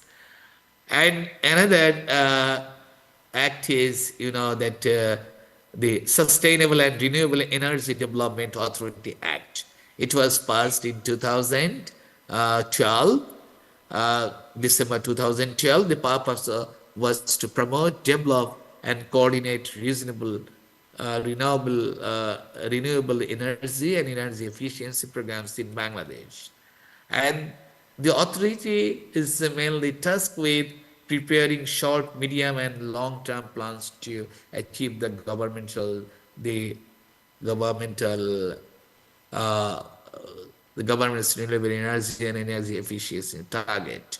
And the purpose is to monitor the implementation of renewable energy programs by both public and private entities. And also, this authority works on creating innovative financing and incentive mechanism for renewable energy projects to make them more economically feasible. And another act is in Bangladesh, the Nuclear Power Plant Act 2050.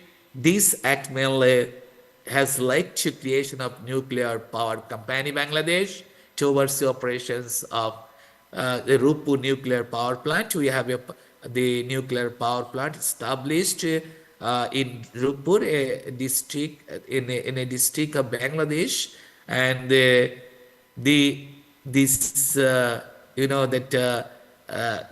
power plant is under the ownership of Bangladesh Atomic Energy Commissions, and also this power plant has been given some kinds of or has been delegated some kinds of the operational responsibility.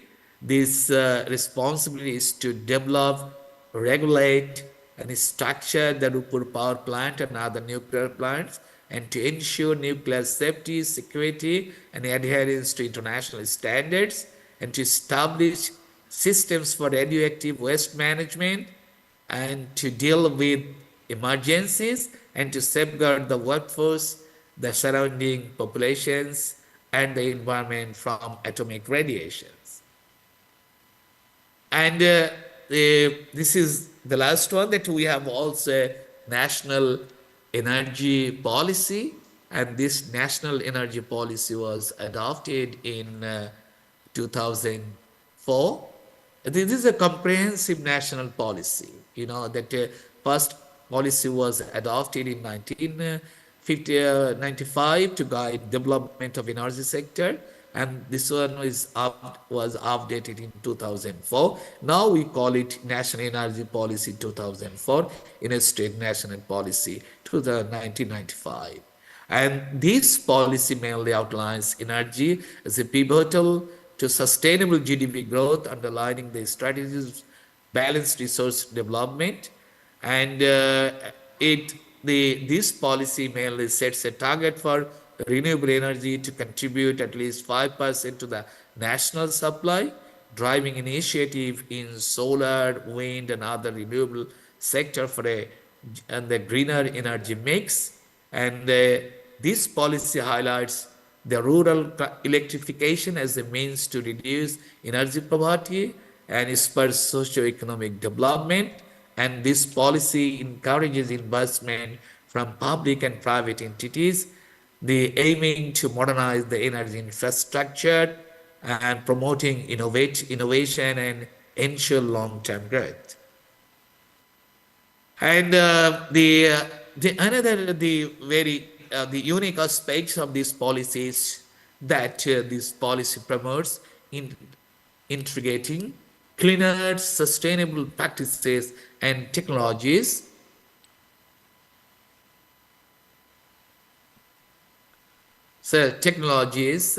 Transparent transmission and distribution, energy loss reduction below 15%, thus boosting efficiency and environmental health.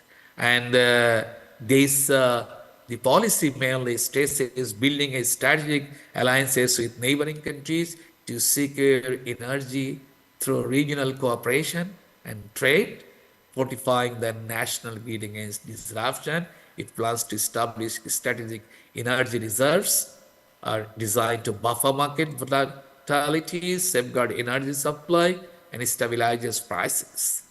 And this policy prioritizes developing skilled professionals through training programs, enabling them to support technological advances, and the modernization of the energy systems. And this is all about the energy law and policy framework in Bangladesh. And I have some few recommendations here. So, do I have them much more time? 5 minutes, Prof. You How have many? 5 minutes. Oh, 5 minutes. Yeah. It's small.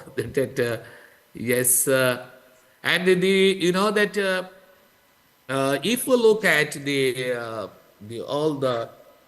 energy laws and the policies, the few things we can come across that there is a gap in modernization and an alignment with the existing the energy policies to in the for the sustainable energy practices. So therefore, my suggestions here is to modernize and align existing energy policies to include sustainable energy practices, ensure updated legislative measures for renewable energy integration, and two, one is that we see that the technical experts also are required to be appointed in energy sector rather than bureaucratic persons, bureaucrats for the regulation of this. So here a proposal, the recommendation has been made from my part to appoint technical expert to leadership roles. And another is the coal. We don't have any coal policies here in Bangladesh. Therefore, we need to finalize and implement a comprehensive coal policy while accelerating investment and such as solar and wind, and to reduce reliance on natural gas and imports only. And also that we see there are some kinds of the gaps, the weaknesses in the conservation strategies. So therefore, I propose to implement robust energy conservation strategies, including regular energy audits and public awareness campaigns to reduce consumption and improve energy use, because we see that there are many here in Bangladesh people, even in case of the household gases, the abuses, the misuse, the huge amount of the gases. So therefore, this type of the awareness program could be launched for creating public awareness so that they can reduce the consumption and improve energy use. And another proposal is to foster energy trade and investment partnerships with neighboring countries like India, Nepal, and Bhutan to leverage cross-border electricity and technology the exchanges.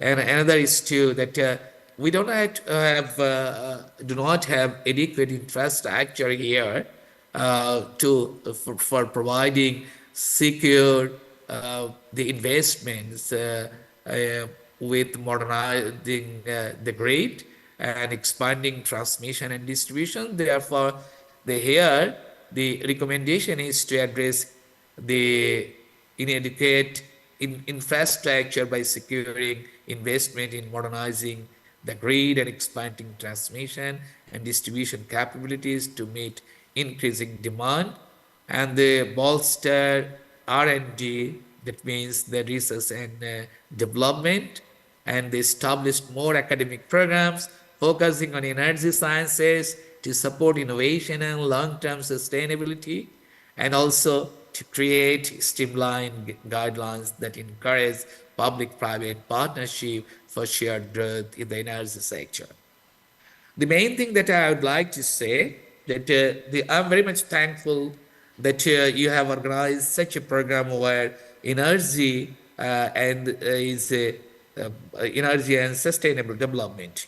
You have tried to intermix between energy and the sustainable development. Yes, I support this view that energy has a link with the sustainable development, because sustainable use of energy will lead to development. And most of the international law, because use of energy should integrate with the environment, must integrate with the environment.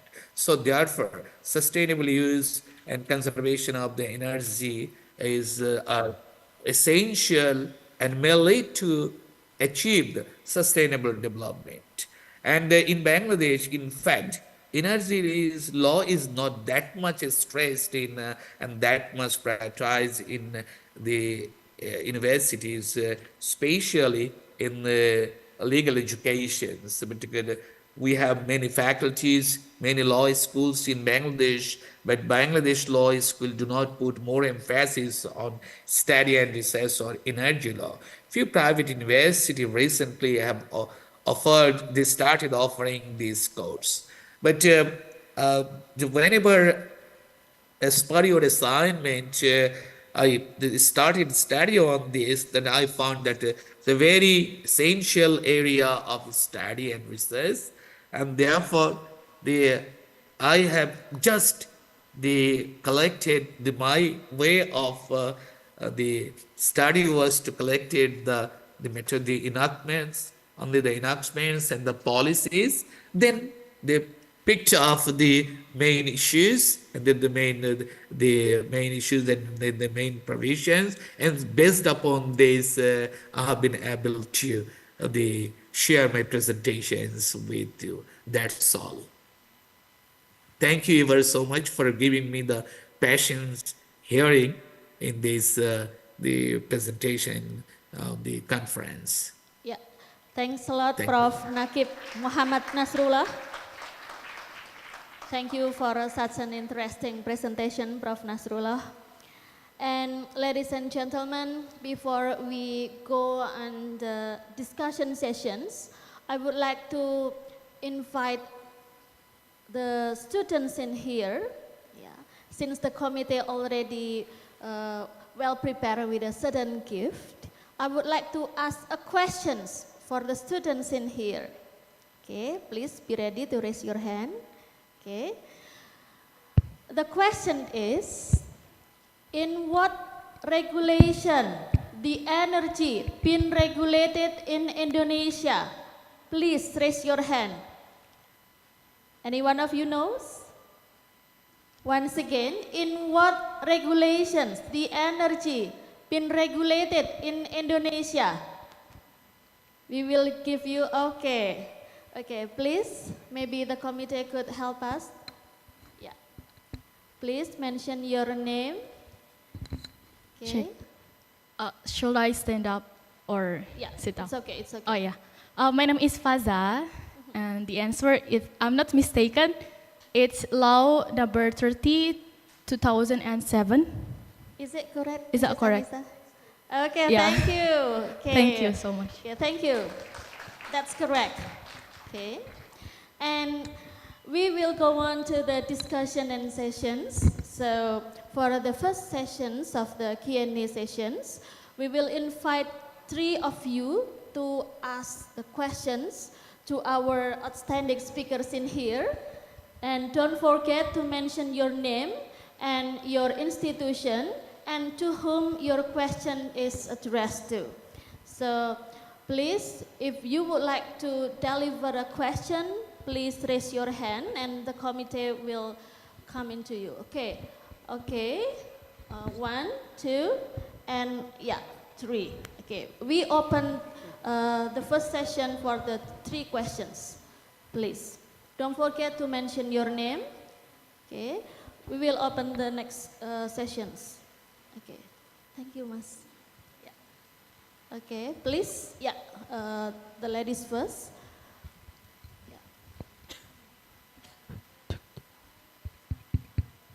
Maybe the committee could give the microphone. Okay. Mention your name first and your institution, and then to whom your question is addressed to. First, I wanna introduce myself. My name is Railani Katrisha Fianka. I'm from Faculty of Law, UEE. I wanna ask you guys a question. But first, sorry if my question is far from the context. To whom your question is addressed to? To Mrs. Siti Anissa, to Prof. Roman, or all of the yeah. speakers? Okay. We are talking about the country, right? I wanna turn to religion.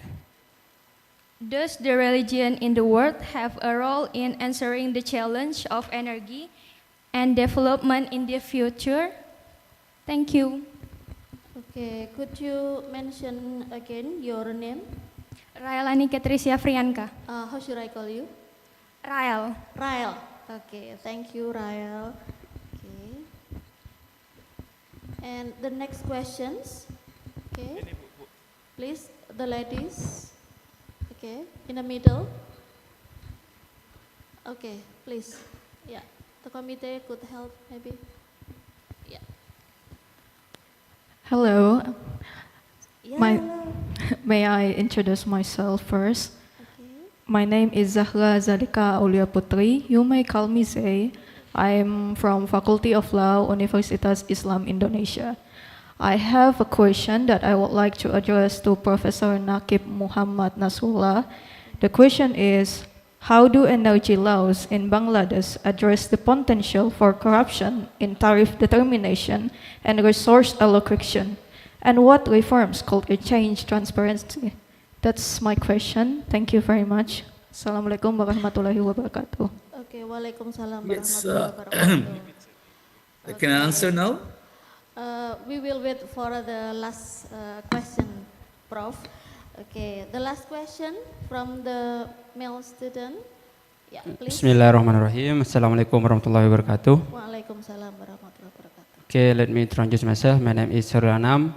I'm from Faculty of Law of Indonesia, Universitas Islam Indonesia in international program. Okay, maybe my question refers to Mr. Achim. Okay, my question is For Prof. Roman. my question is, how does international law regulate cooperation between states to prevent conflict over energy resources such as natural gas and oil? Maybe that's all from me.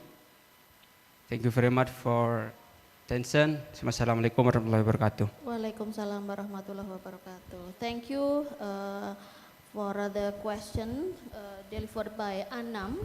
Okay, and we would like to ask the speakers in here. Maybe started from Prof. Nasrullah first. Yeah. Okay. Please, Okay, Prof. I have already talked about that we have a Tariff Commission Act, a Regulatory Commission Act in Bangladesh, which was adopted in 2003. And this commission, mainly this act, provides principles regarding the determination of tariff in energy sector. And this regulatory commission mainly determines. And it determines that then it adopts the tariff policies. And whenever it regulates the tariff policy, that adopts the tariff policies, the main things that it brings into its consideration, and that is it tries to harmonize with other laws like Electricity Act, and also we have an act, especially for Dhaka, which is called the DESA Act, Dhaka Electricity Supply Act, and it tries to harmonize the tariffs with cost of energy production, transmission and supply, and also the things it considers in the determination of the tariff, that is efficiency, cost minimization, service quality and consumer interest, and also the commercial energy operation, national energy system development. And you know that the tariff in Bangladesh may not be revised more than once per fiscal year, unless there are significant changes in energy prices or other factors. And the licenses for energy sectors may propose tariff revision with detailed documentation, and the Energy Commission Commission, they must decide within 90 days after the public hearings, publishing the decision and instructing the license to share relevant information. And this is all about the determination of the tariff in energy sector as established or provided by Section 34 of the Bangladesh Energy Regulatory Commission Act 2003. That's all. Okay, thank you, Prof. Nasrullah. And we will go on to maybe Prof. Achim Rohman, maybe would like to answer first.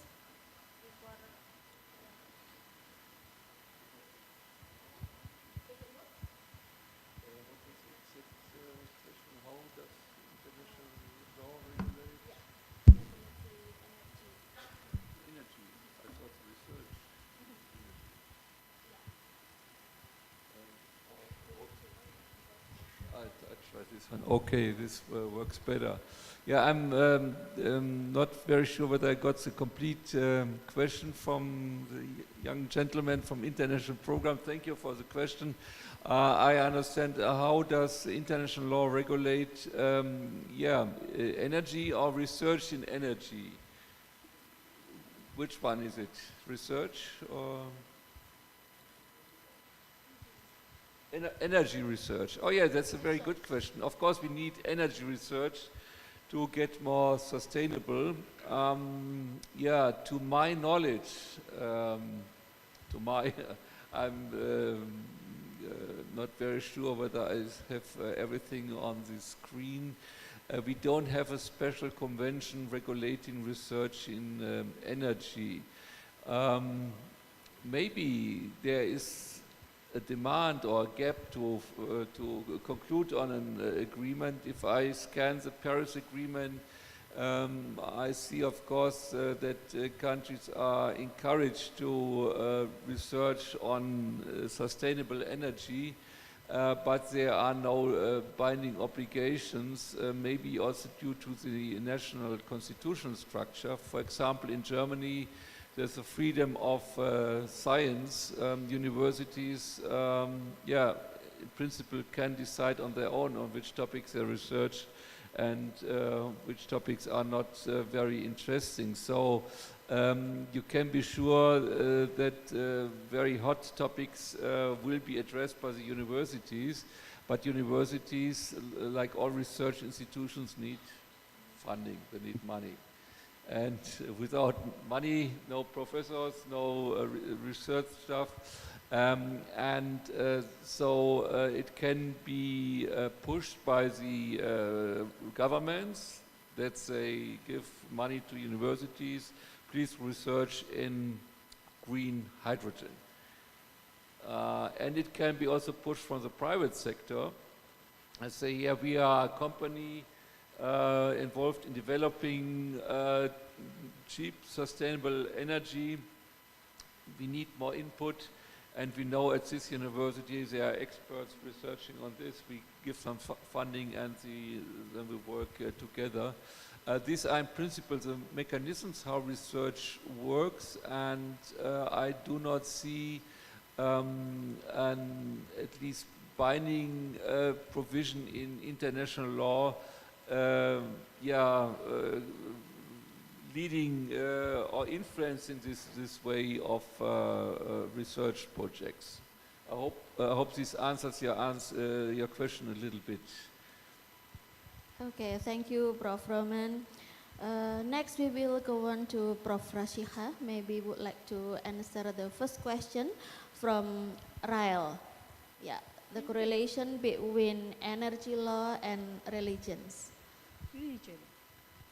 Yeah. Energy law and? Pardon? Can you repeat the question? Okay, the correlation between energy law and religions. It's more about that. Yeah. Energy law and religion. Very interesting question. So, any Sharia perspective on this? Yeah, maybe based on Islamic perspective. Yeah, I think in Islam there are three things that must be made available to all, which is water, energy, and land. But of course, if you want to say water should be free to all, it's not fair, because there are companies who need to treat water for you to get clean water. Same goes to energy. It should be available for all, but there are requirements in order for it to be transferred from the power plant to your house. So there are costs involved. For us as a consumers, what we can do to help in terms of development and to be at the same time aligned with our religion is to not to waste any water, any energy, try to consume energy in the most efficient way. I just, when you talk about energy development and then religion, so I suppose that the term, in terms of consumption, we have to, try to be efficient, try to educate others, your family, your friends, to save water, save energy. So, because, everybody relies on water energy to live now. Especially now, we are using a lot of computers, we use a lot of AIs, which actually consume a lot of water and energy. For that to, for the telecommunication company to continue with the AI and everything.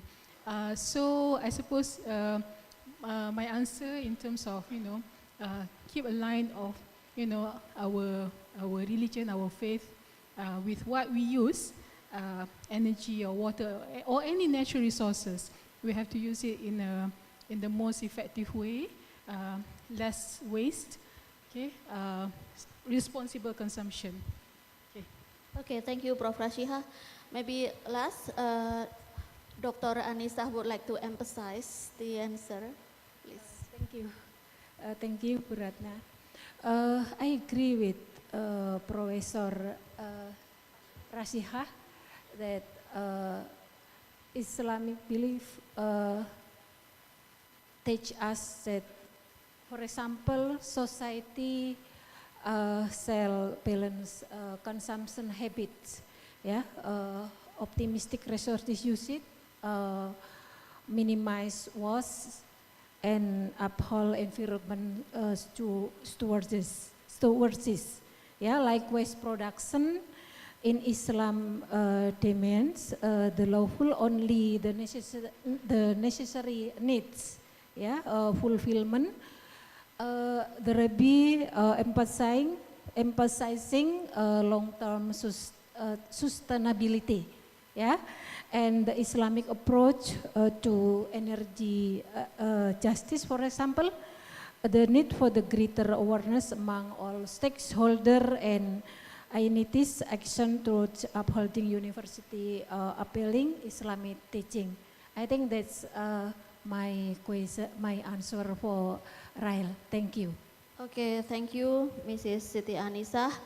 And we will go on to the next session of this Q&A. Maybe, is there any one of you would like to, Okay, we are opening 3 questions. We will invite from this side first, okay, in the second line. Okay, and then next, the male student there, okay. And maybe from this side, is there any one of you would like to deliver questions? Okay, please for the committee to have the microphone. Don't forget to mention your name and your institution also, and to whom your questions is addressed to. Okay. Bismillahirrahmanirrahim. Assalamualaikum warahmatullahi wabarakatuh. Waalaikumsalam warahmatullahi. Before I ask a question, let me introduce myself. My name is Gali Zaki. I'm from Faculty of Law, Universitas Andalas, so West Sumatra. So I would like to give a question to Prof. Rashiha. You mentioned that in your PPT about rakyat-centric. So the implementation of the rakyat-centric is it has the affordable renewable energy for all of the citizens.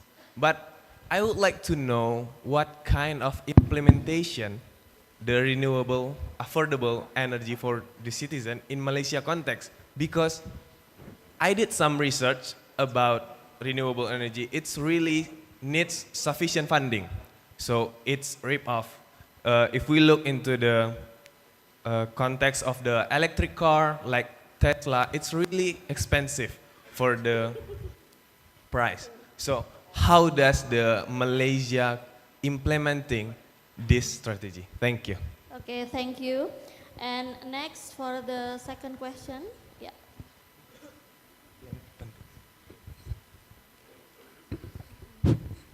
Okay. First, Assalamualaikum warahmatullahi wabarakatuh. Waalaikumsalam warahmatullahi. Uh, um, my name is Muhammad Zaki Shabana, but you can call me Zaki. I'm from Faculty of Law. So my question is, how do cultural attitudes and societal behavior in Bangladesh influence the effectiveness and public acceptance of energy laws and renewable energy initiative? That's So it. your question is addressed to Prof.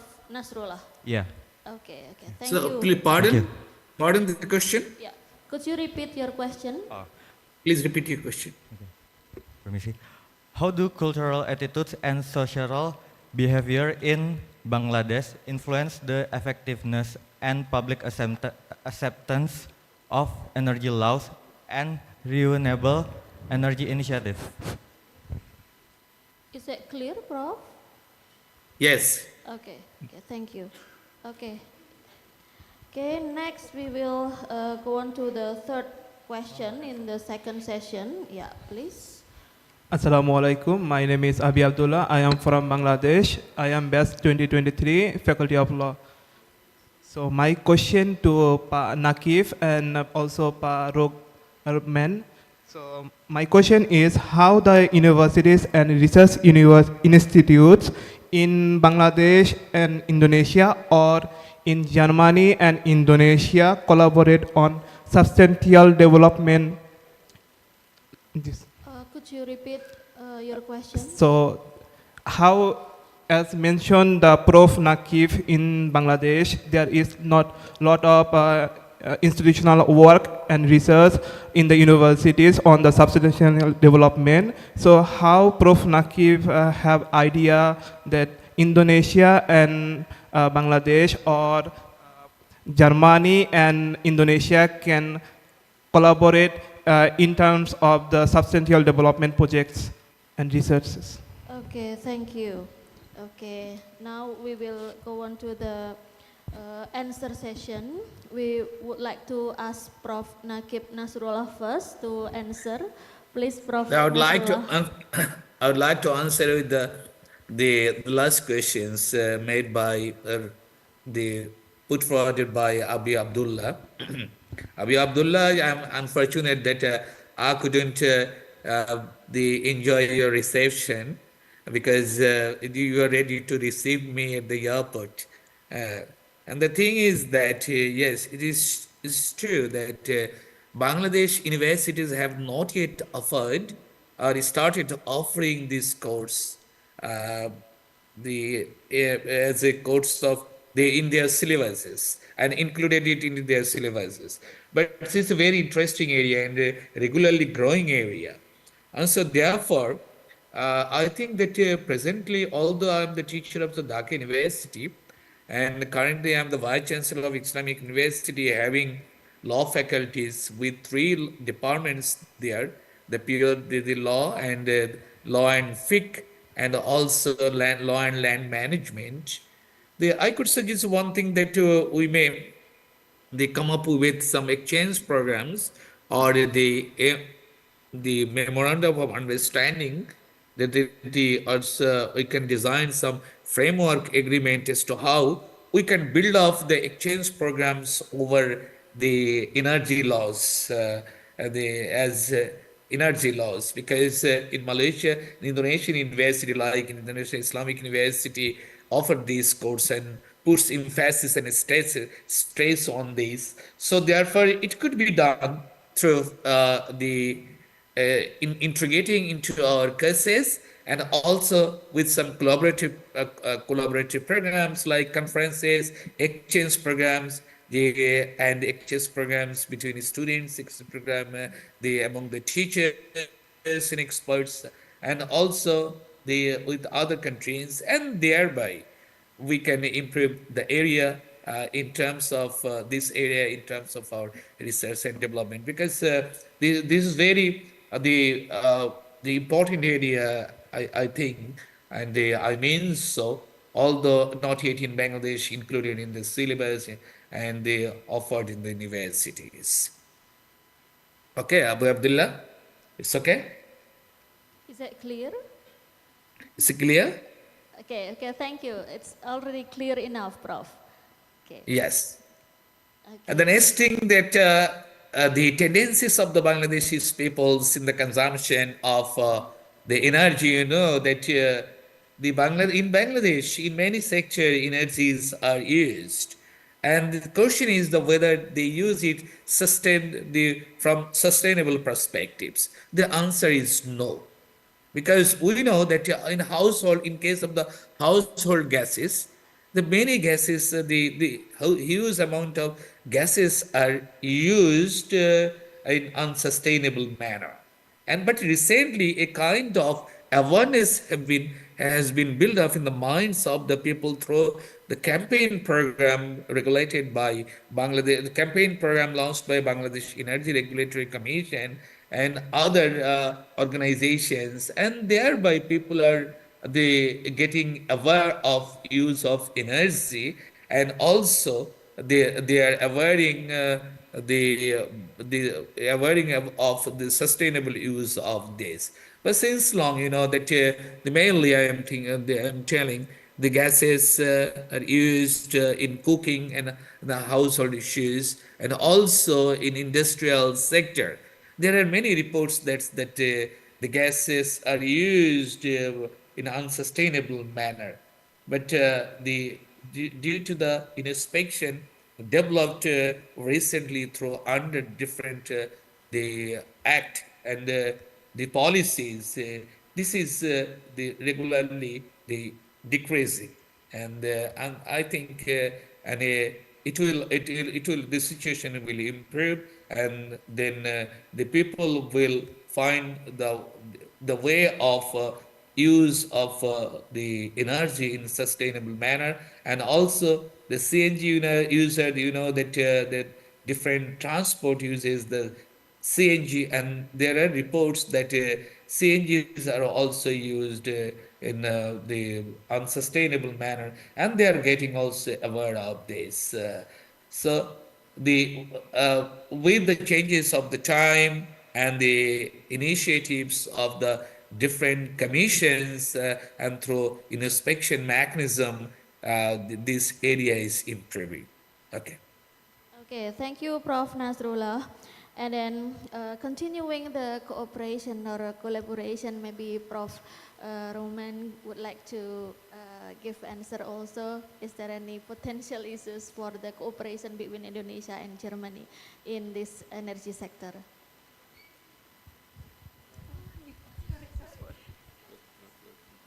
Okay, thank you very much. Again, a very good question from this area of the lecture room. Thank you very much. What to learn from Germany? What can Germany learn from Indonesia? Maybe if we are at the Faculty Hukum, I learned of law, considering the judgment of the German Constitutional Court, which was a little bit a game changer, where the judges decided that also future generations have the right to take over and to live in a planet with an intact environment. So the order to the current generations hand over this planet to future generations in a good shape And that's the idea of sustainability. And this jurisdiction is still work in progress. And in another judgment, they made it a little bit more relative, not giving an individual right to everybody to sue every company which poses emissions to the atmosphere. Of course, it influences also discussion which energy policy we will apply. You might know that Germany is the country which stopped all nuclear plants. So there's no nuclear energy anymore in Germany, and of course there were discussions whether it's stupid to stop cut of all nuclear plants at a decade where we want to get rid of emissions, because we all know nuclear power is emission-free, it's fantastic, but you pose another problem to future generation: what happens with the atomic waste? We don't have a solution to it yet. We need research and sciences, and some countries say we create the problems today and future generations will fix the problem. Sure, they will be smart enough, but due to the jurisdiction of our constitutional court, we just can't hand over any problem to future generations. We have to resolve them in this generation. Now, short words on how can we cooperate. We can learn from each other. Of course, geographical situation is different. You have active volcanoes. Maybe you can use this energy. We don't have in Germany, maybe luckily. Of course, there are negotiations on a trade agreement between EU and Indonesia. And the younger trade agreements all contain chapters on sustainability. Leonie will give us a presentation later on under this topic, this already contains provisions on collaboration to exchange know-how and to export good standards on sustainability into both directions of the agreement. So I think very, very good approach to collaborate in this means as well. Okay, thank you, Prof. Yeah. Now we will let Prof. Rasihah to answer related to the implementation of renewable energy in Malaysia. Please. So to respond question from our friend from Sumatra. Yeah. Yes, the policy stated that it is rakyat-centric, meaning that it is for the benefit of the people. But at the same time, the government realized that new technology is expensive. New technology will take time to develop and to be affordable. So what the government is doing is that for those who can afford, they can go on. They will get certain incentive, certain tax reduction for using electric vehicles. But the government realized that all these big companies that like Petronas or Tenaga Nasional Berhad, the electricity supplier, they must do more in terms of CSR, giving solar photovoltaic to rural houses, so they can also be included in terms of new energy mix. So that is what we see on the ground, that the government asks all these government-linked companies, the profitable 100 companies to do more to help the poor to use green energy like solar. So they are installing all these solar panels on the rural areas now. Thank you. Okay, thank you, Prof. Rasihah. Okay, ladies and gentlemen, it seems that the discussion today is very interesting, but however, the time is noon right now. So I would like to ask, is there one more questions? One more questions, is there any? Okay. Okay, it seems that some participants would like to deliver question. Is it okay, Prof. Roman, Prof. Rasihah, to continue for the last session? Is it okay? Okay. Okay, maybe, yeah, 2 questions only for the last session of Q&A. Okay, please. Yeah. It's okay. Yeah.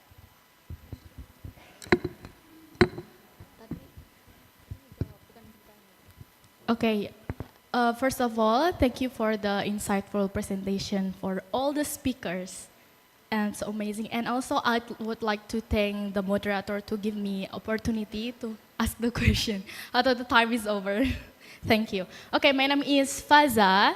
I came from student journalist community, a department of public relations, Universitas Islam Indonesia. And this day was my first time to attending the seminar of energy of law. So I'm sorry if my question is just a simple question. My question I addressed to Ms. Rashiha, yeah, from UKM. I was visiting UKM in June, and that was an honor and amazing experience for me. The question is, as the country that has many similarities with Malaysia, Indonesia, what do you think? Is there any policy regarding to energy of law that you see as far it can be effective and positively impactful to be implemented in Indonesia regarding the problem of human rights? As we know that Indonesia still faces many challenges in energy of law regarding this topic. As for instance, access of energy and also inequality. And the second question, if you don't mind, just a simple question. Are there any specific challenges for Malaysia in implementing energy law policy regarding having 13 original status? Yeah. Could you repeat? 13 original status. Malaysia has many status, right? States. Is there any specific difficulties, or it has been much more easier? Yes, thank you. Okay, thank you. And next to the very, very last questions, please. Yeah. Any other questions? Okay, please. Yeah. This is the last question for our today's discussion. Assalamualaikum warahmatullahi wabarakatuh, and good afternoon. Thank you for the chance and the limited time. My name is Aurel Azhar Akbar. I'm from Prasetya Mulia University. My question from the second speakers, if I conclude one of the things from the second speaker is the process of the carbon trading requires advanced technology, and which is easily accessibility for the developed countries. So how about the developing countries which have the significant mitigation potential but lack the necessary technology? Is there any international regulation and also mechanism to balance between the opportunities and also benefits to the development and also developing countries for the carbon tradings? Thank you. Okay, thank you. And please, Prof. Rasihah first to answer the question. Okay, thank you for the question just now. Malaysia and Indonesia, we are close neighbor, but perhaps I would say policy in Malaysia to be applied in Indonesia may not be compatible, because we are only 30 million people in Malaysia when it's just a population of Jawa Tengah in Indonesia, I think. So you have many consideration in terms of policy making, but what the government should emphasize is inclusivity. That all inputs are taken into consideration, just like Europe. You have all this input from stakeholders. Those must be incorporated in the policy. The government has to be innovative to cater the needs of 200 over millions of people. But if you consider the input of all stakeholders, especially the marginalized group, then I suppose the policy will be benefit to many, if not all. So yeah, I think the government should be more innovative in order to ensure that energy justice is provided in that policy. The second question, the federal government is very open for all states to be innovative in terms of energy sector. And one particular state, Sarawak in Borneo, they are very active in terms of hydrogen as an energy. They have hydrogen bus already, and they are making new laws on energy, which the federal welcome and the federal want to learn, and ask all states to learn as well from Sarawak. So it's a cooperation between all states to help the government, I would say at the moment. Thank you. Okay, thank you, Prof. Rashiha. And then Prof. Roman, please, would you like to answer the question related to the international policy of the carbon trading? Yes, of course, balancing the interests of the developed countries and the developing countries, and especially the least developed countries, it's an issue I tried to address during my presentation, and that the European Union tries to convince the rest of the planet to live the EU values, which does not sound very fair, respecting the autonomy of other nations. On the other hand, we have to respect that we only have one joint atmosphere. And the situation is, like I mentioned, that the rich nations on the continent pose the most emissions. They cause most of the climate change, and the harshest consequences are felt by the weakest countries on the planet. We think about islands in the Pacific. And then is it fair to ask them to deliver data on EU standard? So to my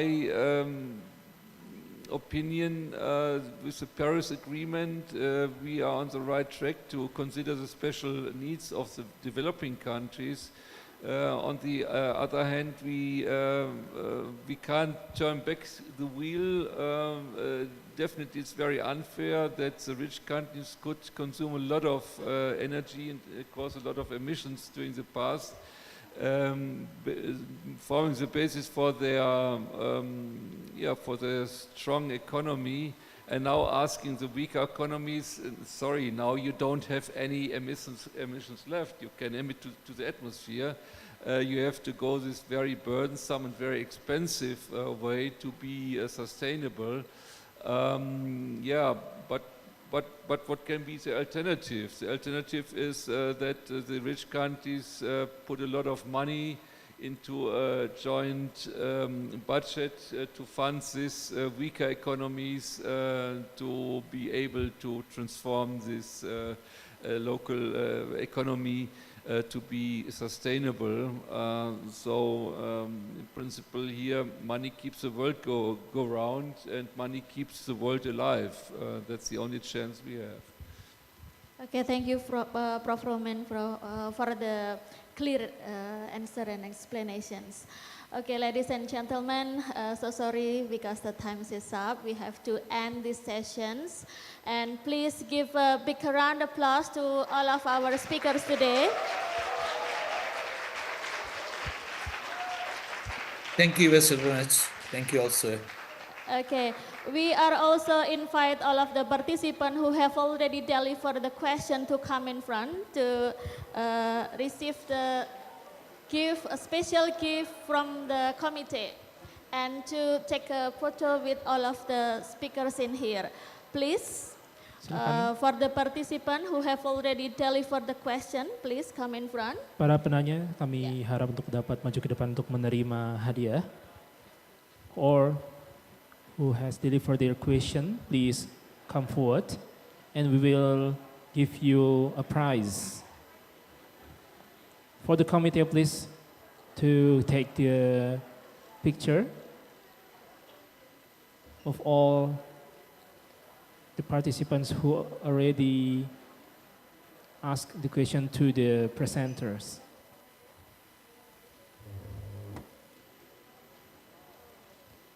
Okay, and take photo together. yang belum maju dari penanya yang masih ada di ruangan, silakan.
To all the students, please do not leave the auditorium because we will show you the barcode for your presence in this auditorium. It will be regarded as the presence of your class. So please do not leave the auditorium before the agenda ends. Please give round of applause.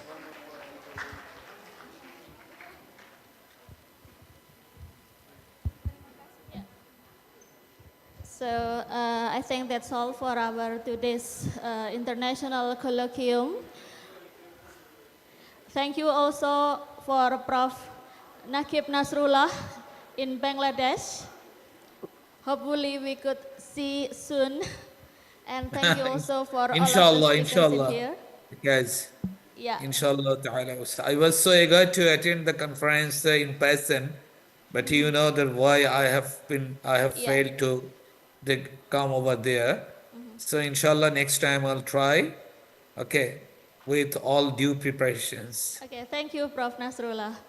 Okay. Yes, I'm very happy to at least that I could have attended the program virtually. Okay, yeah. Okay, so ladies and gentlemen, thank you for joining us and become the active participant for our today's international colloquium.